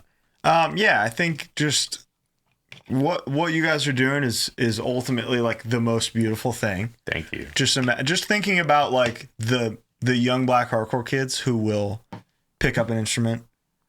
You know, like you guys didn't really know each other. Yeah. And that's like, we've seen what that can do, is just taking a group of like-minded individuals who have the same goal. Yeah. And now you guys are super close. It's nuts. Like all the crate, you know, crate is crate on paper is awesome, but you know, they be cracking knuckles and grateful. That's what it exists for, though. Yeah, you know, and if they're not, if you exist in a creative space and nobody's talking shit about you, you suck. That's a fact. Yeah, that's what it is, you know. But seeing all the crazy stuff and like the Reddit stuff, what happened? I was gonna say if everybody loves it, then you know, like it's bullshit. It's bullshit. There's nothing. You know? Nothing will be universally across the board accepted. Like there's not. Right. There's people that will say Ric Flair is not the greatest. People say Shawn Michaels is not the greatest. You know, like two things that are true. Yeah, but it's like that's you know, it is how it is. But people create and Reddit and God forbidden lamb goats or whatever. All that pales in comparison to when I'm in the IE and I see somebody who's like, hey, can I get a picture? Yeah. And people are like, oh, he's a Punisher. He's a Punisher. I was like, bro, no, he just, you know, like spending time in Japan. This girl cried seeing us, and she's like, yo, you don't know how much this means to me. She's Japanese. Yeah. This is different continents. Yeah. Yeah. And we resonated with her that much that she was like, yo, I'm emotional seeing this. Wow. And out here, somebody, oh, you guys are amazing. Oh, this guy's a Punisher. Yeah, you know, it's like, bro, you know, that's how, you know, people are. People are very jaded. It's very unfortunate. But seeing these different places, all the negative stuff pales in comparison to me being able to be like, yo, in my community, I could touch down for a gig and break some kid's nose on accident moshing. Like, my bad, bro. And he's like, no, it's cool, man. Can I get a picture? Yeah, exactly. That's just... I mean, it's true that the dominoes that were knocked over with Zulu and all, you know, truly DVT and Shred Bunny and all the shit prior to, but like the dominoes that led to Zulu and that everyone else is now starting their own chains from, because you will be inspiring kids who may have felt as though this was like an untouchable goal for them. What's cooler than that? Nothing. Yeah, that is literally it's inspiring. it. Yeah. Truly, actually, legitimately inspiring. Yeah. Who writes the Zulu stuff for the most part? So the first like demo or EP, and I were kind of like going back and forth. The second EP, that was when it was like lockdown vibes, you know, and I was around my parents a lot because my dad had double knee surgery, so I was like, my dad's like caretaker. Sure. I'm not trying to be outside with two diabetic parents, and my dad has a knee injury, you know. Yeah. So I wasn't really outside like that. For the most part of the pandemic, the early parts. So Anaya really hit the second EP. Okay. And that's kind of where the like sound kind of came together. Yeah, because the first EP or demo is like straight up like, it's like Mind Eraser. Yeah. Meets like Weekend Nachos, meets like Sex Prisoner. Just, you know, and then the second stuff, more metallic. We have a Wikipedia now, which is crazy. Oh, that's cool. And they put this metalcore, which I was like, you know, but I was like, you know, it's cool, you know, but I get it because the second EP is definitely metalcore, you know, for sure. It's metalcore adjacent. Wikipedia doesn't mean it as derogatory either. I mean, people that love metalcore don't know that it's derogatory. People say Marauder's metalcore. Exactly. Which that is like, you know, when it meant hardcore that is metal. Yeah. Yes. When it meant something, like, I've seen All Out War as metalcore. Some people say. I mean, that's the Godfathers of metalcore. You know, but it's like when I think of metalcore, I think of blah, blah, blah, yeah, you know, 100%. I don't think, you know, but you know what I'm saying. But you know, and but A New Tomorrow, this was like me, Christine, who was in the band, who is one of the most phenomenal musicians I've ever met in my life. Just such. Yeah, she's such an insane musician all across the board, all genres. She makes beats, she sings clean, screams, growls, guitar, bass, amazing drummer. I miss dapping her up. She was at every Zulu she show. Bright-eyed, bushy-tailed, just looking at everything, wanting to be a part of like but the touring was a lot, so she had to leave. But her, you know, Satch, who is like an accomplished musician. Satchy on Spotify, he has his own music that he tours with, like jazzy R&B funk stuff. He's goated. Anaya and Des and I, we like is who's the new drummer? So Don, his name is Don Brown. He's in the Don Brown Quartet. He is a straight up jazz musician, dude. He rips. Nuts, like straight up jazz musician. He's filling in for us now, but he is crazy. He is crazy, like, and too good. I've always said if you have classical chops or jazz chops, you can do anything. 100%. Like Alex Skolnick from Testament. Mm-hmm. He has jazz stuff. Yeah, but he is unreal. Like he can really he is a shredder of all shredders. Yeah, and you know, Don, he's a jazz guy. I hear him swing, but he just like the blaster nuts. He's solid. And wow. But yeah, he's in it now. But A New Tomorrow, we went down like, yo, let's like write a group effort. Yeah, and that's awesome. And yeah, it came together. That too, like shout out Ricky and Shay. Shout out Ricky and Shay. Like it's just so insane what that record's done for us. It is. I mean, yeah, you're over a year into the cycle now, and there's like no breaks being pumped every day. Literally, like every week, I see like people tagged the page like, yo, this record of the week or this new record I got. Like, oh shit, it is insane. Yeah, awesome. I cannot fathom being heralded as like a great musician to some people, it blows my mind because I cannot read music. Oh no, you don't need to. I can't read tabs. We like to go. Or one of the two. That's all you need. And to be able to be seen as like a community figure off just it's like, or like, you know, it's really crazy. So yeah, you know, it's awesome. Now we're like writing the new stuff. Well, you know, you always gotta write new stuff. That's just how it is. But so that's the rule. You gotta keep it going. Is there a tour or like moment on a festival so far that have kind of impacted you the most? It just happened. Hit me. Oh, so Extreme, more than words. Yeah, fuck yeah. So Nino, dude, that guy fucking rips. Just seeing, you remember He-Man Woman Hater, that song by Extreme, when they're doing like they have like the metronome going and it's just him on a delay pedal. Seeing that live, I was like, yo, this is unreal. This dude's crazy. But it was, I think it was in Spain. No, it wasn't in Spain. It was somewhere, one of the European countries. My bad. I don't know. But I was walking and I'm with Don, actually, our drummer, Don. Mm-hmm. And I'm like, yo, that's Extreme walking. And I'm like, you're a legend. He's like, I'm not even a legend in my own house, man. And he starts laughing. He daps me up. I was like, wow. Then I look at Gary Sharon, show my Van Halen tat. I was like, everyone hates Van Halen 3, but you killed it, man. And he walked away. He was like, thanks, man. He hugged me. And then Pat Badger is walking on stage. And he's like, Pat, look at this, man. He showed me the Van Halen tat. Pat gives me his pick. It's Extreme on the logo on the pick. Yeah. He gives me the pick. I look down, I was like, wow. And then he's like, all right, I'll be back, man. It daps me. And then opens the curtain. Like, oh, it just walks on. Yeah. From that moment. From there. And it is thousands of people. And they just start ripping. I was like, yo, this is ridiculous, dude. I couldn't believe it. That man was in Van Halen, like that's crazy to me. You know, and that was. And you're there with an all black hardcore band. It's nuts. Yeah, it's beautiful. And they're still hating. I'm like, bro, give it a break. Like, come on, bro. Like, you know what I'm saying? Like, they're never gonna stop hating. But no, that and the Scout Zulu tour. There's a picture of us. We showed a suite on tour. Mm-hmm. I think Reno or Vegas. It was Reno. Showed a suite. It was like 10 of us.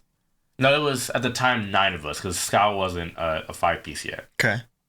And we all just like, because I knew Cole, because Cole and I starting a band.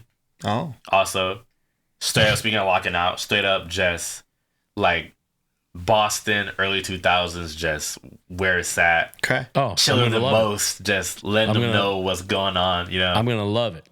But Cole, Dookie shirt coming straight up. Dookie shirt coming very sooner than you think. But I was like, yo, man, like I know Cole forever because he's just. People are always like, oh, Scout just came out of the blue. The MGC plan. No, that's not true. But Mentality, Cole was in a band called Mentality. Cole's in hell bands, Josh Threat. Like Cole's been around. They've all been around. That's how it works. You pay your dues. And we geeked out on demo core. He's straight edge. We geeked out on demo core, straight edge stuff. So chilling with Cole, Malachi, and Bailey, who was one of the great musicians I've met. Kat, who was just like the sweetest person. Like it was just like being able to know these people. And then there's a picture of us in the suite, in the bathroom, and in like a tub, and it's both the bands. And I don't know, it's just like, oh, why are you in a tub? People are gonna hate, but it's like these two bands who are up and coming at the time. At the time, we were like up and coming bands. Yeah. And it was like we're together and have this unity. It was awesome. And yeah, I mean, you're both just like rising up the ranks together at the same time. It's really nice. And you're just having fun. Nuts. But yeah, that was a moment on tour. I was like, yo, the extreme thing. I mean, what you're describing is like why HardLore exists. Because Bo and I had a tour. Was it Stories from Tour? That's right. Yeah. That's Bo and I have a tour like that we shared together where, we were at similar levels at the same time. And now here we are many years later. Talking to you. It's sick. It's so sick. Now, you're a very sleepy guy on tour. Sleepiest. Could you send me a compilation of photos of you falling asleep in places you shouldn't be asleep? Cole has one. One? of him like this, and I'm just I feel like I've seen a new one every day. Yeah, so this morning I fell asleep at 4 and got up at 5.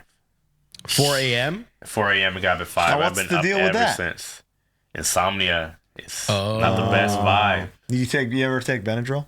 I saw the Hat Man. You did? Yeah, okay. dude. And I was like, this is not for me, man. No. How's he doing these days? He's not a bad the best. Yeah, I heard he's falling hard times. It's been a while for me. Yeah. I don't, dude. His house got foreclosed, actually. The Hat Man. Yeah, that's why he's coming into mine all the time. Man, that's what I'm saying. Get your own vibe, bro. Get your own crib. But yeah, Benadryl is horrifying. I do not rock with it. I'd rather just sneeze and cough off allergies. I do not rock with that stuff.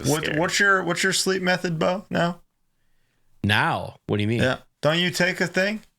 Magnesium or some shit? Magnesium and zinc. I heard that's good too. Yeah, I heard that's good too. It gives you some crazy dreams, like intense dreams. Well, is that the one that made me sleep for like 16 hours? Yeah. Yes. I don't know about that one. That fucked. It was, for anybody listening, it was ZMA, which is it has aspartate in it. Also, it has a specific quality to it. That one will keep you down. I hadn't slept for like 2 days in the UK, and he gave me that, and I fell asleep at 10 p.m. and woke up at 2 p.m. That sounds fire. But it ruined the whole trip. Yeah. Because I could never adjust after that night. Yeah. Super groggy. So don't do that. Yeah, nah. And that's an edge break. Let me ask you something. You're a man of many interests, eclectic. Thank you. I want a lot of top fours. I want an array of top fours. I want glam top four. I want punk top four, wrestler top four. And then we'll get into food. Yeah, let's do this one by one. Street punk top 4, Mount Rushmore. Who Killed Spiky Jacket? Who Killed Spiky Jacket is super sick. New to me. I would say. Is this a Gorman Harris? No, it's not. It's Who Killed Spiky Jacket is really cool. I had the pleasure of playing a show with them. Okay. After being fans of them. Okay. And my homie passed. His name was Jesse Carrillo, and he was a big fan of them. So we got to cover them at his memorial show. Oh, nice. Cool. And like the whole room went crazy. It was like some like Vets Hall and Hemet. Okay. Very Who typical Killed IE Spiky vibe. Jacket? But okay. Yeah, Who Killed Spiky Jacket? Damn, Unseen for sure. Yeah. Cheap Sex. I loved Cheap Sex so much. Clip that. And and then Athletic Youth. Yeah, because they were very. I think they're from Riverside. They're from the IE. Okay. And I was seeing all like I just got to see. I went to Punk at the Park. Was that this year or last year? I think that was last year at this point. I went to Punk at the Park. Oh, I think it was this year actually. Because the one with Drain and Scowl. I went that just to kick it. It was an OC, and OC Punk is not really not really fond of people 100%. resembling me. So yeah. I was popping out for a little bit, but I knew when to leave. Yeah. But Huntington Beach showed up. Yeah, and they showed up in full effect. They made their presence known, and I dipped out of there. But I got to see Knock Up the Youth, chopped it with Joey Bondage, the singer. I was like, yo, it's crazy. Nice. So that's a big street punk 4. You like Anger and the Truth Unseen or the other one? What's the other one? Anger and the Truth. Yeah. Anger and the Truth is fucking sick. A Global Threat is 5 if I was able to do that. But they share members, those two? I think so. I'm so. Not. It's been years. Okay, hit me with top 4 thrash bands. Okay, so Whiplash. Wow. 3. There's a trio from Jersey, all named Tony. Like you cannot touch it. No. Goated. I mean, maybe they have fill-in members now, scat members, but bruh, like Ticket to Mayhem, do like Power and Pain with the dude getting his head squeezed, Red Bomb, Spit on Your Grave, Stage Dive, Power Thrashing Death, like Whiplash. This is all Whiplash. So that's number 1 with a bullet. Unreal. Okay. Who else we got? Creator. Yep. Touch the Kill. Beautiful. Touch the Kill. Unreal. Sepultura. Oh, dude, good call. Early Sepultura for sure. Yeah, it's tough. It's tough to classify. Did the cover? I was like, yo, I was spazzing out my mind, bro. Yeah, and they're the best. I'm gonna go with Anthrax because I think Anthrax is the best out the big 4. Really? Yes, because they have. This is a hot take for hot takes. Yes. I can see your face. This is a hot take. I'm blown away. Because they have it all. Yeah. If you could see everyone's face listening, Braxton, you might realize so that's a hot Anthrax take. over Slayer. I grew up thinking Slayer was so goated, but Anthrax has like the operatic power metal vocal register. Okay. They have like the crossover vibe. Yeah, I mean, even the Joey Bush. What's his name? John Bush. John Bush. Yeah, Joey Belladonna. Belladonna. That era's crazy. Dude, the re-recording of Indians where they slow down the pit part. Yeah. War dance. It's It's really ridiculous. Yeah. Yeah. But I was able to meet John Bush too. I was like trying not to fangirl. Like, dude, you're a legend. But yeah, the Anthrax, they have like the crossover aspect, and obviously SOD. Just can't touch it, you know. Yeah. The Problematic Hall of Fame of one of the best bands ever. But yeah, dude, like Anthrax's crossover, they did like I'm the Man, like the rap stuff, and then obviously like the I'm the Man is so crazy. yeah, and then the Bring the Noise, like that's legendary. That's actually cool though. They did Yeah, that it was before cool. Aerosmith and Run DMC, by the way. Yeah. and it's like you can't see Metallica, you know, like you can't see Metallica doing that. No, you just couldn't. definitely Right. not. And you see Judgment Night, how that changed the world. This was, you know, that wasn't even. This is years before that. Years before. I may have Years lied before. about the Public Enemy Run DMC thing, but anyway. What are the... Okay, give me a big 4 glam bands. Put us onto some glam bands. Yeah, I Braxton. don't know shit about glam, dude. So I think one of the greatest hard rock records ever. Well, do you consider early Def Leppard glam? Yeah. Are they sexy? Sexy, but it's new wave British heavy metal to me. Ooh. No, like the first 3 records before. Well, yeah, Rick lost his arm. aren't they considered? I mean, like pour some sugar on me, like Yeah, that's yeah, very that's much glam. glam. That's Yeah. glam. Yeah. But like when they But what first was- came out, What was the hit on Hysteria? Like, what are the singles on Hysteria? Isn't it like Photograph? Photograph, I don't know. Like that was very glammy, but it's because like they had to be a digital band because Rick lost his arm. Right. Right. You know, it changed how the band sounded. And that's what made them like Of mad course. and glam. But like, Interesting. you know, like it was you would see like Girl School, Motorhead, Def Leppard. Yeah. You know, like Yeah. Praying Mantis, like Cloven Hoof, all these like these new wave British heavy metal bands with Def Leppard. Like that was like Def Leppard was their thing before. Yeah. Interesting. But On Through the Night, the first Def Leppard record, the album is like a Les Paul on. It's like on Insane, on line 6. the album cover is a truck holding a Les Paul. Oh, I've on seen top it. of it I've seen in that. space. Oh, Yeah. yeah. Yeah, it's in space. ridiculous. But like It's that is crazy. That's one- awesome. That's one of the best records. I don't even think it's glam. I But feel it's like that image defines you. Yeah, that's me. Except it'd be a Fender. Shout out Fender. Shout out Jackson. But Apologies. dude, yeah, it is one of the best hard rock records I've ever heard. Just Okay. Hello America, Rock Brigade, Wasted, Rocks Off. Def Leppard #1 on the glam. Not Mount number Rushmore. 1, but just there. They're on there. They're on there. Who's on there? Rat. Yeah. Round and Round is crazy. Yeah, like Way Cool Jr., Lay It Down. Oh, Lay It Down's crazy. A Wanted Man. Wasn't the homie that wrote Bark at the Moon in Rat? You know what I'm talking about, Bo? I know exactly who it is, and my friend Alex is going to be listening to this and going, "It's blah," because he's The told dude me between 100 times. Randy and Yes. and Zach. And who fucking rocked. They had Brad Gillis live. Okay. And Brad Gillis was in Night Ranger.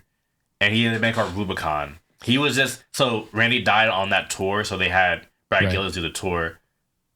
I think it was Jakey Lee. Jake, I think it is Jakey Lee. I don't think Yep, Jakey it's Lee Jakey was Lee. in Rat. It was Warren DeMartini. And I believe... You're crazy. It was Warren DeMartini.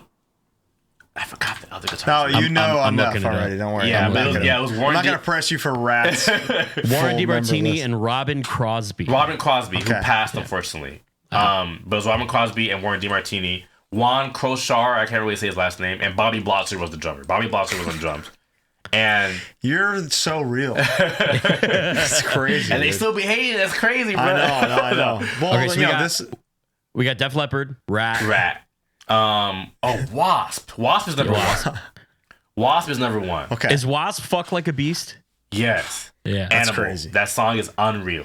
But my song is I Wanna Be Somebody. Like, Wasp, Blackie Lawless, you just cannot Let me touch ask you it. your stance on a gentleman that Bo and I have realized goes obscenely hard. Every time he comes up, me and Bo are like, dude, so many tracks. A little fella named John Bon Jovi. Oh. Goated. Dude. Was it, It's too many hits. was it, She's a Little Run Oh Away. my God. Nuts. And even he kind of never stopped making hits. Yeah, even when he was solo. Yeah, like It's My Life is That was like well into way their career. in there. And like, dude, you listen to that production and it's like 5150 cranked. Yeah. Yeah. nuts. Wild. I don't wanna live. Oh, yeah, I Dude. forgot about that. With the I smiley just want to face. live Yeah. while I'm Yeah, that alive. sounds good. It's crazy. Unreal. And then Unreal. like fucking Shot Through the Heart, Bridge with Nuts. Was Bad Medicine? Bad Medicine Your love is is insane. like bad medicine. Oh, Can't touch dude. it. I forgot you got the And then- vocals too, so you actually Oh, hit come that. on, man. And then of course fucking what's the we're halfway there. Living on a Prayer. Living on a Prayer. Living yeah. on a Prayer has Huge. some of the craziest harmonies I've ever heard in my entire They're life. so high.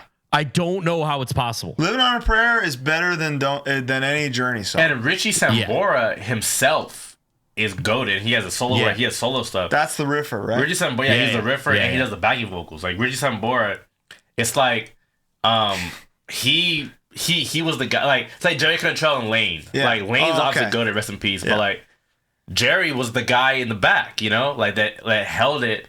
A lot of the stuff you hear is harmonies. And their harmonies together are like such a reason. That's what made it. Okay. Yeah. And Richie was amazing guitar player, but he could sing his ass So off. is Bon It's a really good Jovi point. Mount Rushmore worthy? I don't think so for me. Who's So taking what's the number spot? 4? That okay, I would say Poison because Wow. Fair. the first record's nuts. Look what the Cat Dragged In. I remember I bought the record. My dad looked at me. He's seen the record. My dad, being very old, in his 60s. Back then he's probably in his like 40s or something. But he was like, "Yo, I don't want my son consuming this type of media," But he didn't know what it was. I was like, "Dad, it's lit. Like it's cool." Dad, it's Like, lit. come on, Dad, it's lit, man. No Motley Crue is surprising to me. Because Motley Motley Crue Crue is- had an edge that I find cool. That's the one. Like they are.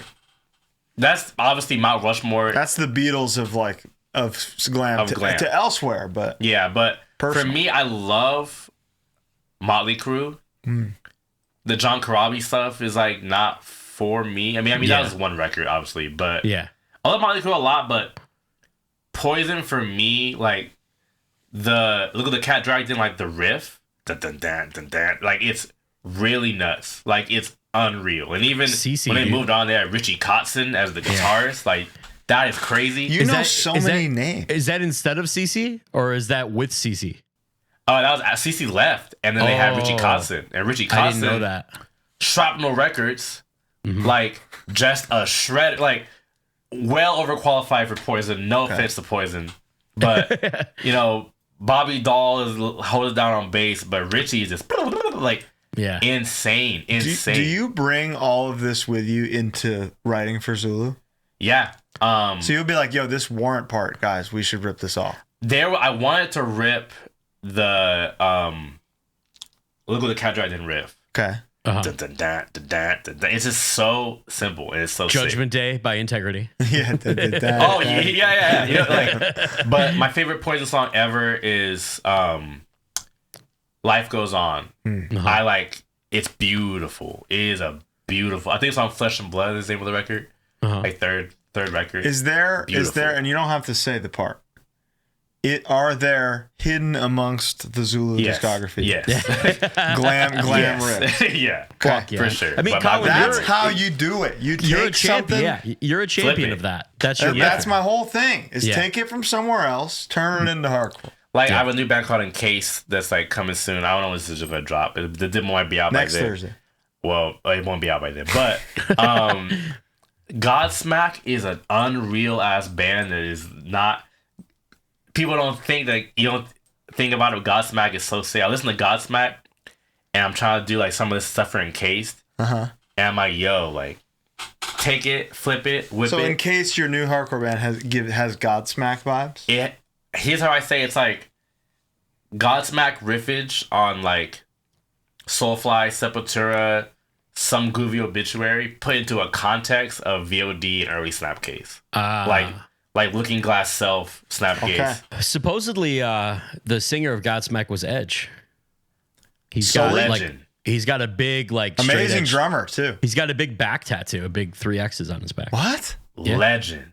Damn. In his MTV Cribs, he talks about keeping champagne in his fridge for his friends he doesn't drink. Is what he says. Legend. Yeah. Hell to the I'm listening.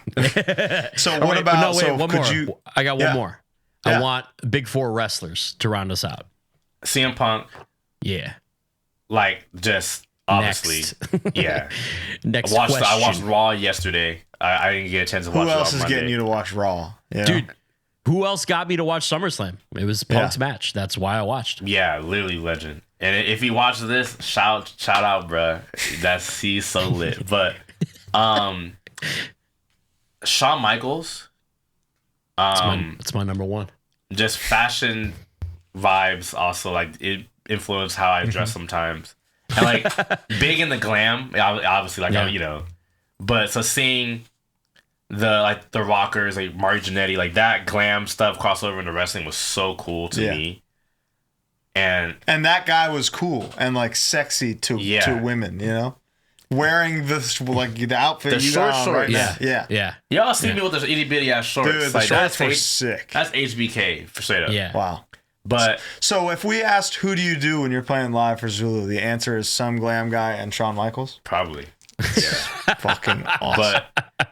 And I would honestly say that Shawn Michaels better than Flair. I mean, in the ring, 100%. Like in the but like just the showmanship, from a technical standpoint. Yeah, from a technical standpoint, I would say it's maybe not even close. Yeah, like Shawn Michaels, I would say is probably the greatest ever.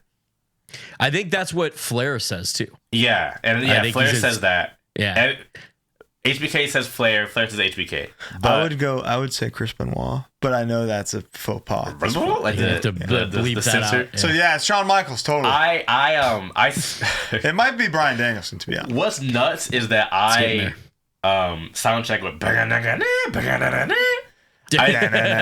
and people are like, "Is that?" And I just like go like that, and people start laughing. But no, yeah, dude, Shawn Michaels just across the board. Yeah, dude. Okay. And I really feel like my third. Yeah, I mean, this is not in order. This is just sure. Yeah. Chris Jericho, Y2J. I've said this 100 times on the show, but I was at the Y2J debut in Chicago at Raw. I was there. Way. Yeah. The pyro scared me so bad, a man dropped a beer on me. Insane. Yeah. That Y2J, wow. I fucking hated him when he So did I. Big time. Hated him. I thought he was so sick. I thought Fozzy was sick. You're the first person ever to say that. First person ever. Have you ever seen his wife's Twitter? No. It's probably nuts. I got to show you. It's crazy. And the dude, you remember Stuck Mojo?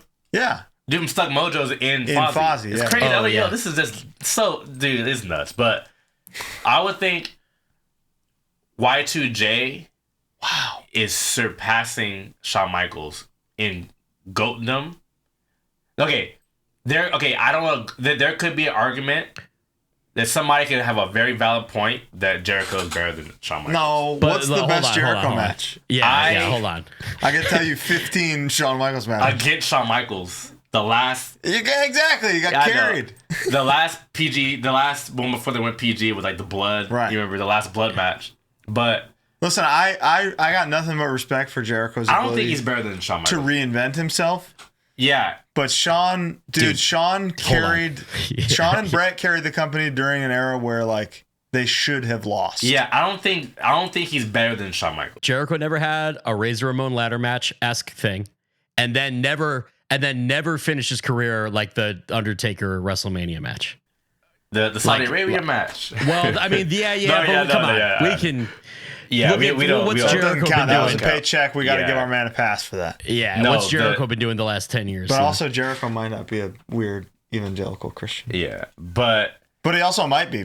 But it's like I don't think Y2J surpassed HBK, but I feel as if someone were to make that argument, I would listen. Like it wouldn't be a hot take. He's in the conversation. I got you. Because like I got you. You could tell he's influenced by Shawn Michaels, obviously. Yeah. But ECW, WCW, WWF, the WWE, New Japan, Ring of Honor, New Japan, AEW. Yeah. That itself, the top of everything. Even like, AAA. He was in AAA, Mexico. In Mexico. Like, he's like, that's a conversation that could be had that I would listen. You know? Okay. I would definitely listen. I would listen. Yeah. I wouldn't agree, but I wouldn't walk away. And y'all see the bandana. I would say Undertaker. Okay. Dude. I want to say Stone Cold very, very bad. I think you missed his best era though, you know? No, I feel like Taker's era? The Defending the Streak era, he had his best. No, I'm talking matches. Stone Cold. Like you want to say Stone Cold, and it's because I saw General Manager Stone Cold. Exactly. I saw Jordan Bowles Stone Cold. You know? Yeah, just doing crazy. Just like every Monday was appointment viewing because I got to see the coolest guy in the world kick his boss's ass. So sick. I grew up being like, I can't wait to kill my boss. Yeah, someday. he's so legendary. But Undertaker definitely has the best gimmick ever. It is the greatest wrestling character of all time. Literally a dead guy. Like literally just a guy that died and he comes back. Like it's such a great gimmick because of how now we've seen how vastly different it is from him, the guy. And like you look at like that era, it was like what Repo Man and brutal. all that shit. And okay, so here's the gobbledygooker. Like Bastion Booger, you know, but like here is a guy that dies. You know, like it wasn't meant to last throughout the 90s, but like it worked. And it was so cool. The power, the urn, the power of the urn. It was crazy. Sitting up and never showing emotion, never speaking. Nuts. So cool. The next coolest wrestler was the guy who was doing his brother doing all his moves and the same character. Like think about like he has his whole moveset. Yeah, and it's still cool. And it's still and no one was like my favorite moment in wrestling television is the first time like Undertaker's getting beat up. Kane runs out to save him from DX. That's Kane. That's gotta be Kane. Kane goes Kane goes back to the top of the ramp. It just reaches out his hand, and then Taker does the like kneeling thing in the middle of the ring, and then the flames go up for Kane like all at once. And JR says, "Oh God, what a moment!" And I just got chills describing it like that. So it's the first time we get Brothers of Destruction. Yeah, and my favorite match ever, WrestleMania 25. Undertaker, Shawn Michaels. Yeah, that's a masterpiece. That's the greatest wrestling match. Where's the WWE match ever? Yeah, I would say that could be argued as the greatest WWE match. It's unreal. That was when Shawn came down, right, and then Taker came up. Yeah, I think that was the next year. That was the second one. That was Shawn Michaels' last match. That was 26. Okay. But no, Undertaker. Like I said, I caught me growing up in like middle school, high school, I saw Undertaker just do some of the greatest matches ever. Just like, I mean, like in his career. Yeah. Like Randy Orton, Undertaker. When Randy Orton should have ended the streak. When the RKO, when the chokeslam changed to the RKO, that should have ended the streak, I think. But yeah, that would have been awesome. CM Punk, Undertaker is crazy. That should have ended the streak. That should have ended the streak. If anything should have been it should have been that. But the trickle down effect from Brock ending the streak is we're still seeing it in the like tribal chief head of the table stuff. Yeah, interesting. You know, like that's the next guy who beat him, and that's the guy who beat the guy who ended the streak, and now he's the guy. I just really feel as if it should have been CM Punk. Oh, I agree. I think I remember seeing that Taker thought that as well. Yes, at the time, because it was with the urn and dropping it and like so good. Oh, just like. The bravado, like he was just that guy. He was like that guy, so disrespectful, so just like the cool, perfect heel. Yeah, and like it was just like I was actually bummed when he lost. Yeah, I mean like that was obviously he was gonna lose the Undertaker streak, you know. But like looking back, I feel like the next year was Brock, right?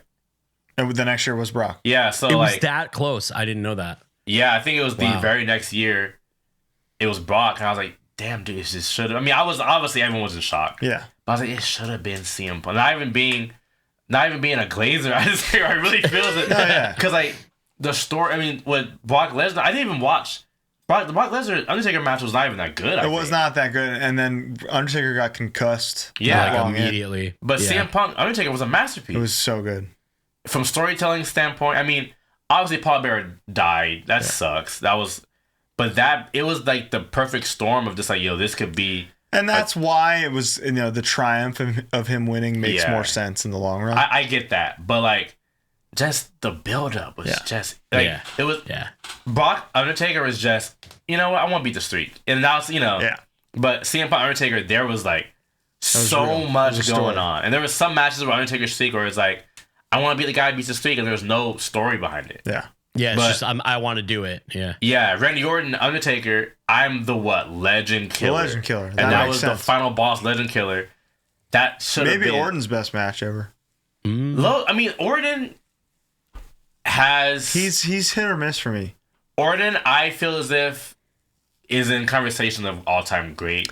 I think he's still at it. I saw him last night as a character and as like a presence. I would agree. Like wrestling him is a rite of passage. Yeah. He's second with most matches ever. Just the singles matches, like the blow-offs of the feuds, don't always deliver for me. I feel that. I feel like utmost respect. No, legend. For the Viper. I feel like bring back the old song. Oh, what was it? Burning My Light. Hey, nothing you can say. Nothing. Yeah, that's so lit. Banger. I feel like Randy Orton should be the guy to beat the Ric Flair. Oh, the not Cena? Not Cena. Because, like, Randy Orton... He's still there. And I think he's second all-time from all-time matches ever. Like, really? Kane, I think, is number one. But Kane is done. Like, Randy Orton will be the guy that will have the most matches ever. I would love that. Workhorse. And he's been at it for, like, 2002. Yeah. Which is, I think, the best roster ever that year. Yeah, that OVW graduating class. But the best Shelton roster. Benjamin, Batista, John Cena. 2002, you had Scott Hall, Kevin Nash, Hulk Hogan. You had Cena, you had Randy Orton, you had Undertaker. The Rock was Kane, on the way out the door. Rock, Triple H, Stone Cold, all same roster. Yeah. Ridiculous. Crazy. Our top four wrestlers is almost identical except for Razor. I put Razor in where you would put Chris Jericho. Wow. I think what he did for the industry. Yeah, he did some backstage shit. He changed the biz. He literally, him and Kevin Nash actually changed the biz. Like, not even just saying that, like, you like even like contracts and no compete. That's what I mean. Wasn't no compete clauses, like literally changed the business. For the boys, for the workers. For the boys. Yeah, like we got to pivot out of wrestling before our Let's hardcore audience kills us. What are your top 4 hardcore albums of all time? Cryptic Slaughter, Convicted. Wow. Nuts. Crazy. Okay. So in your mind, in your eyes, Cryptic Slaughter straight up hardcore band. They went thrash later on, but every band changes. Okay. You know? Yeah. That first record is it's crossover, it's hardcore, straight up hardcore, I would think. Wow, man. This is definitely newer. Fury Paramount, very newer, obviously. Oh, cool. But me coming up in that time, straight edge demo core kid, that you literally can't even play that around the homies without people just like hand on the stomach, just like it's unreal. Like that is just okay. That's it. That's it. Age of Quarrels, obviously, like that's it. Like that, insane. Those are 3 good answers so far. Yeah, pretty good. With 2 first timers. Yeah. Well, there's a lot out honestly, first Hate Breed. Satisfaction? Yeah, Satisfaction is just... I mean, I didn't really get too much into like the later stuff. But I could put you on. Yeah, you should. Was it Under the Knife, Under the Blade? What was it? Under the Knife. Under the Knife. Under the Blade was for the sister, I think. Under the Knife, the little monkey going through it. That's right. Pray for my guy. He's having a hard time. No, he's fine. He's having a hard time on that record, good. Bro. He's doing all he was in the new Planet of the Apes. He was. Yeah. Jamie got him out the mud, I swear. He's killing it. Success story. The demo is obviously good, but the first, man, like, That's beyond hardcore to me. That's like all time great. Yeah, music. That's it. They're playing stadiums and 100,000 people headlining big European festivals from hardcore music. Probably the biggest hardcore band ever. Knock Loose is inching. Knock Loose and Turnstile are there. Knock Loose, Turnstile are inching. Yeah, but that's a very modern take to say Turnstile, Knock Loose. But all time. Yeah, but for years, Hatebreed is this. I saw Jamie Jostle on That Metal Show talk about that's syndicated on VH1. Like, that's crazy. Dude, he hosted Headbangers Ball. Yeah, isn't that nuts? Yeah, it's actively crazy. He paved the way for us to do this. Well, the Kingdom of Sorrow, that band he had, banger with Kirk. Yeah, great. That stuff's nuts. Yeah, like he's like off hardcore. Like, that's really nuts. It's amazing. Yeah, so when touring, Braxton. Yes. Let's say Zulu. I'm going to ask you a question we ask everybody. Zulu, as a unit, is flying down the road. You're deep into a tour. You're all starving. What, on the magical sign on the side of the road, what fast food place is getting you all to stop? Well, there's vegans in the band. Okay. So I'm vegetarian. There's vegans. Any carnivores? Or yeah. My thing is I'm SoCal through and through. I was born in Southern California. Mexican food is my life. But Mexican food is ass cheeks if it's not in California or Mexico. It's true. There's good. Oh Mexican no, food. actually no, Chicago. No, actually no. I'm not even just saying that. You're reminding me Chicago is up there. It's real. It literally is. Yeah. I'm not even saying that. Texas has got some dope Mexican food too. Tex-Mex is its own. It's a category of its own. I would argue that what we have here is probably closer and more akin to Tex-Mex then. But Chicago Mexican food, I remember the homegirl told me that. I was like, oh, whatever. Yeah. And I went and I was like, you know what? It's pretty good. Yeah. It's people have that reaction. They're like, yeah, all right. And then you have it and it's like, oh, okay. I was like, yo, it actually hits. Like, actually. It ain't the same. Right. But yeah, it's not the same. But like Hilberto's, Alberto's in California, you can't touch it. But when we're on Rigoberto's, the Bertos, Humberto's, these are real. This is the Bertos go crazy. This is a chain, yeah. But I on the road, it's like, yo, like this is not Mexican food, and Topeka, wherever, yeah. Tulsa. So if we're at a Love's, no.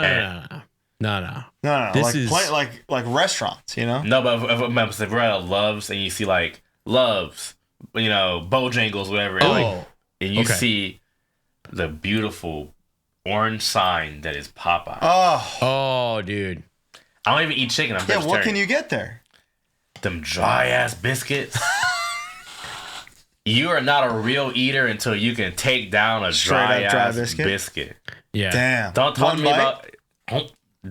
to me about being a real eater if you can't take down a dry Popeye's biscuit. No bev. Dude, we got to do a dry Popeye's biscuit challenge. That's a good idea. You are not a real eater. That's a good idea. You're in a different category. That might be our first Popeyes.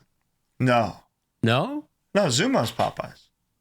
His was Popeyes. Cruelty's number one is Popeyes. Oh, that's right. Goated. Collectively. Goated. Yeah. Dude, Popeyes is... Now, let me ask you this. You don't eat chicken. Fuck. Yeah. Because Jollibee is... Never had it. Dude, I think it's the only one that's better than Popeyes. I don't think it's better, but it's good.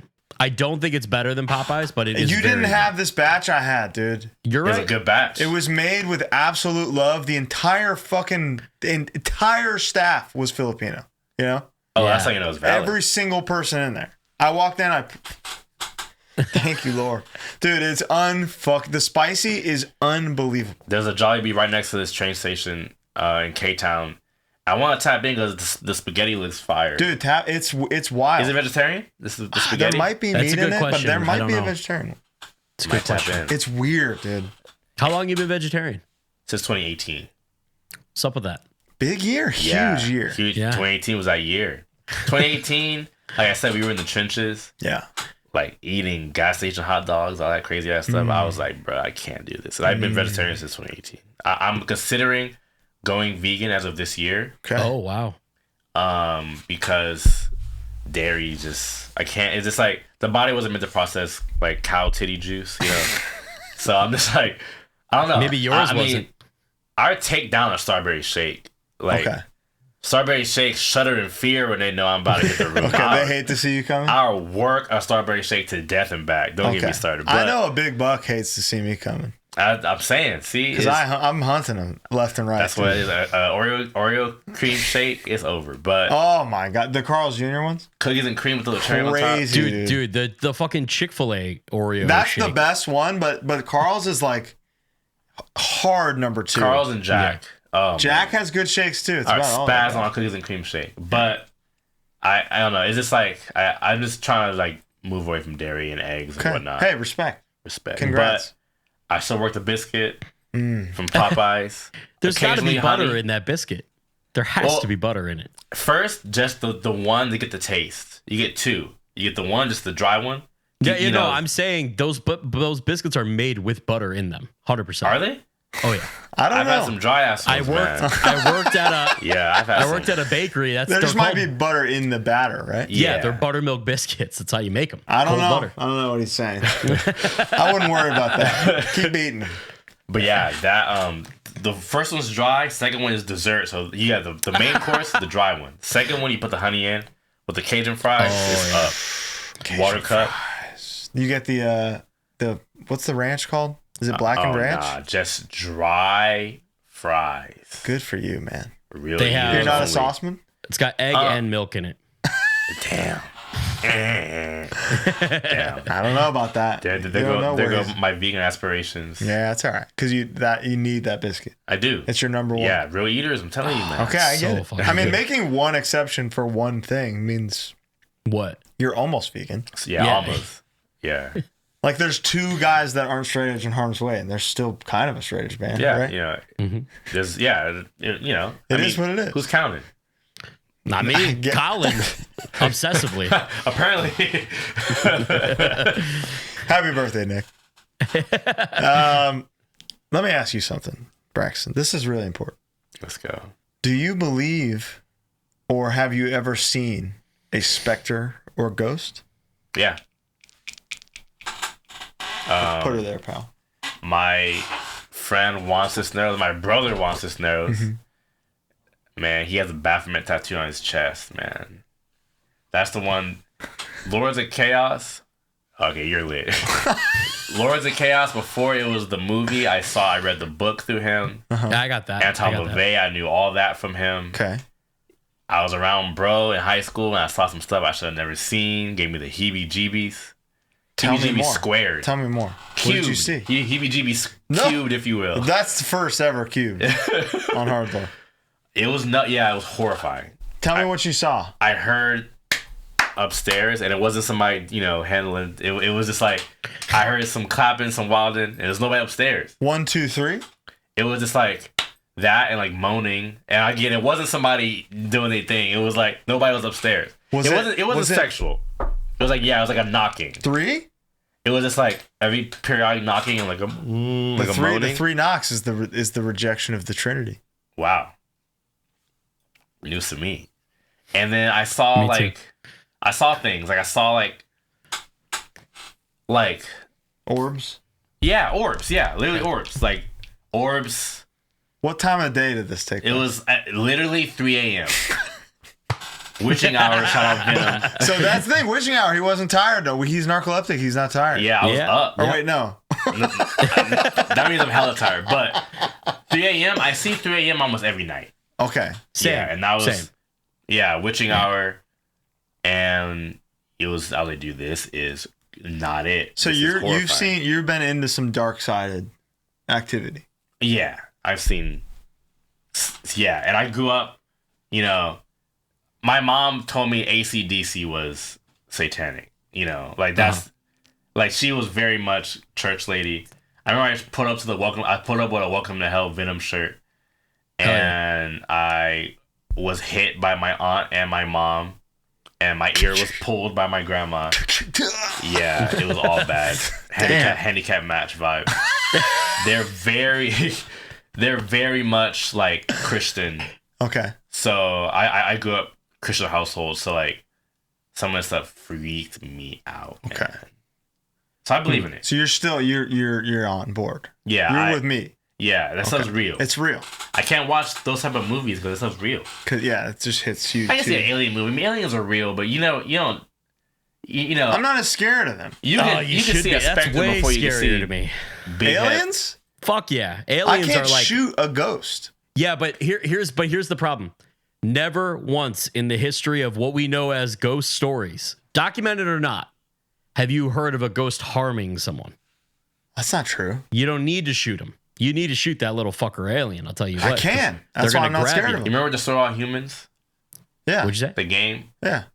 Oh, yeah. Destroy. Yeah. Yeah, I'm saying, bro. They be they're treacherous. But I'm much more scared of, like, the unseen. Than, like, if it was an alien, I feel like if you see an alien, it's like, it's going to be, like, international news. Like, yo, bro, I saw this dude. You know, but, you could get a personal haunting. Nobody believes you. Yeah, you ever see Fire? Alien, it's going to be all of the news. Fire in the Sky? Yeah. You ever see that? That is like a horrifyingly scary alien movie to me. I never heard of it. Oh, it'll get you. That's like what would actually happen. Yes, exactly. Exactly. I think World of Worlds, that seems like genuine, like that. What would happen? It would be like a big deal. It would be a big deal. Yeah. We'd be nuking each other. Dude, the Tom Cruise one? That one was sick. I love that movie. One of the most expensive, dude. That when you go through the studio tour in Universal, and it's still there, and they tell you how they got it. Yeah, they had to buy it and ship it. They had to buy it and ship it in multiple pieces. It wasn't in multiple pieces at first. It was like a brand new plane. It was in one scene they used it, and it wasn't even like it was like one huge ass scene. It's still there. Yeah, I went to Universal Studios recently. It's still there. Me too. Yeah, we just be raining and stuff, and they still just keep it. I don't know. That stuff's crazy. Yeah, I mean, I think we're winding down now. Yeah.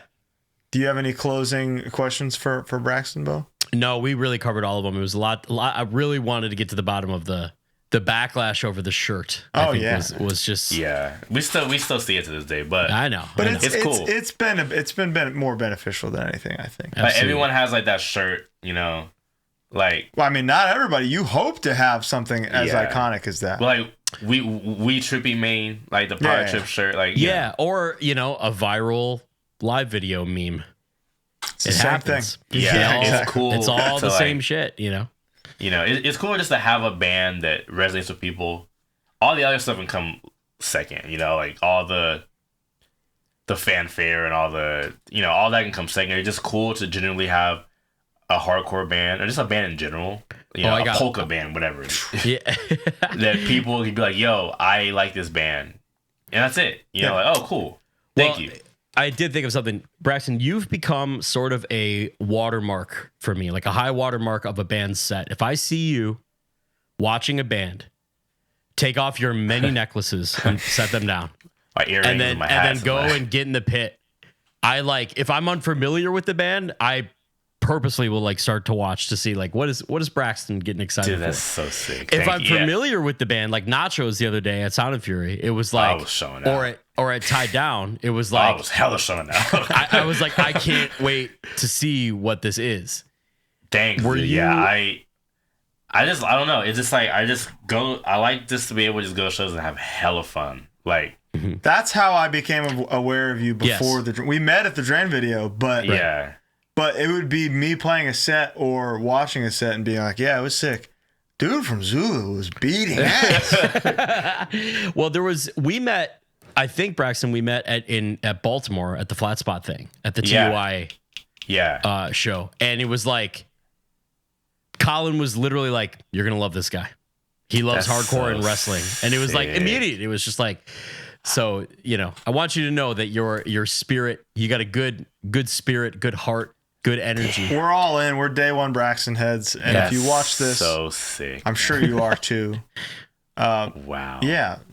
Just a beautiful spirit, a gifted artist, a genuine joy to be around. We can't wait to see what he does next, what the band does next. We're all in on Braxton, last name redacted.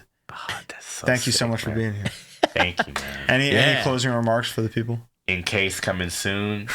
Beautiful. It's gonna be sick. We got something. Name redacted. We gotta hit the group chat, figure it out. Yeah, that's right. It's coming. It's coming. I have hella bands coming up soon. But awesome. yeah, I mean, shout out California, you know, straight up. Amen. Straight edge. Yeah. There's a lot of sick ass bands in California that are going crazy right now. IE is going crazy, LA is going crazy, OCSD. It's a very cool moment to have all these sick ass bands, dude. Couldn't agree more. Yeah, sick. And y'all are sick. You are. Thank you. Thank you so much for being here. Thank you all for watching. Thank you for having me. We will see you next week. Bye. Bye.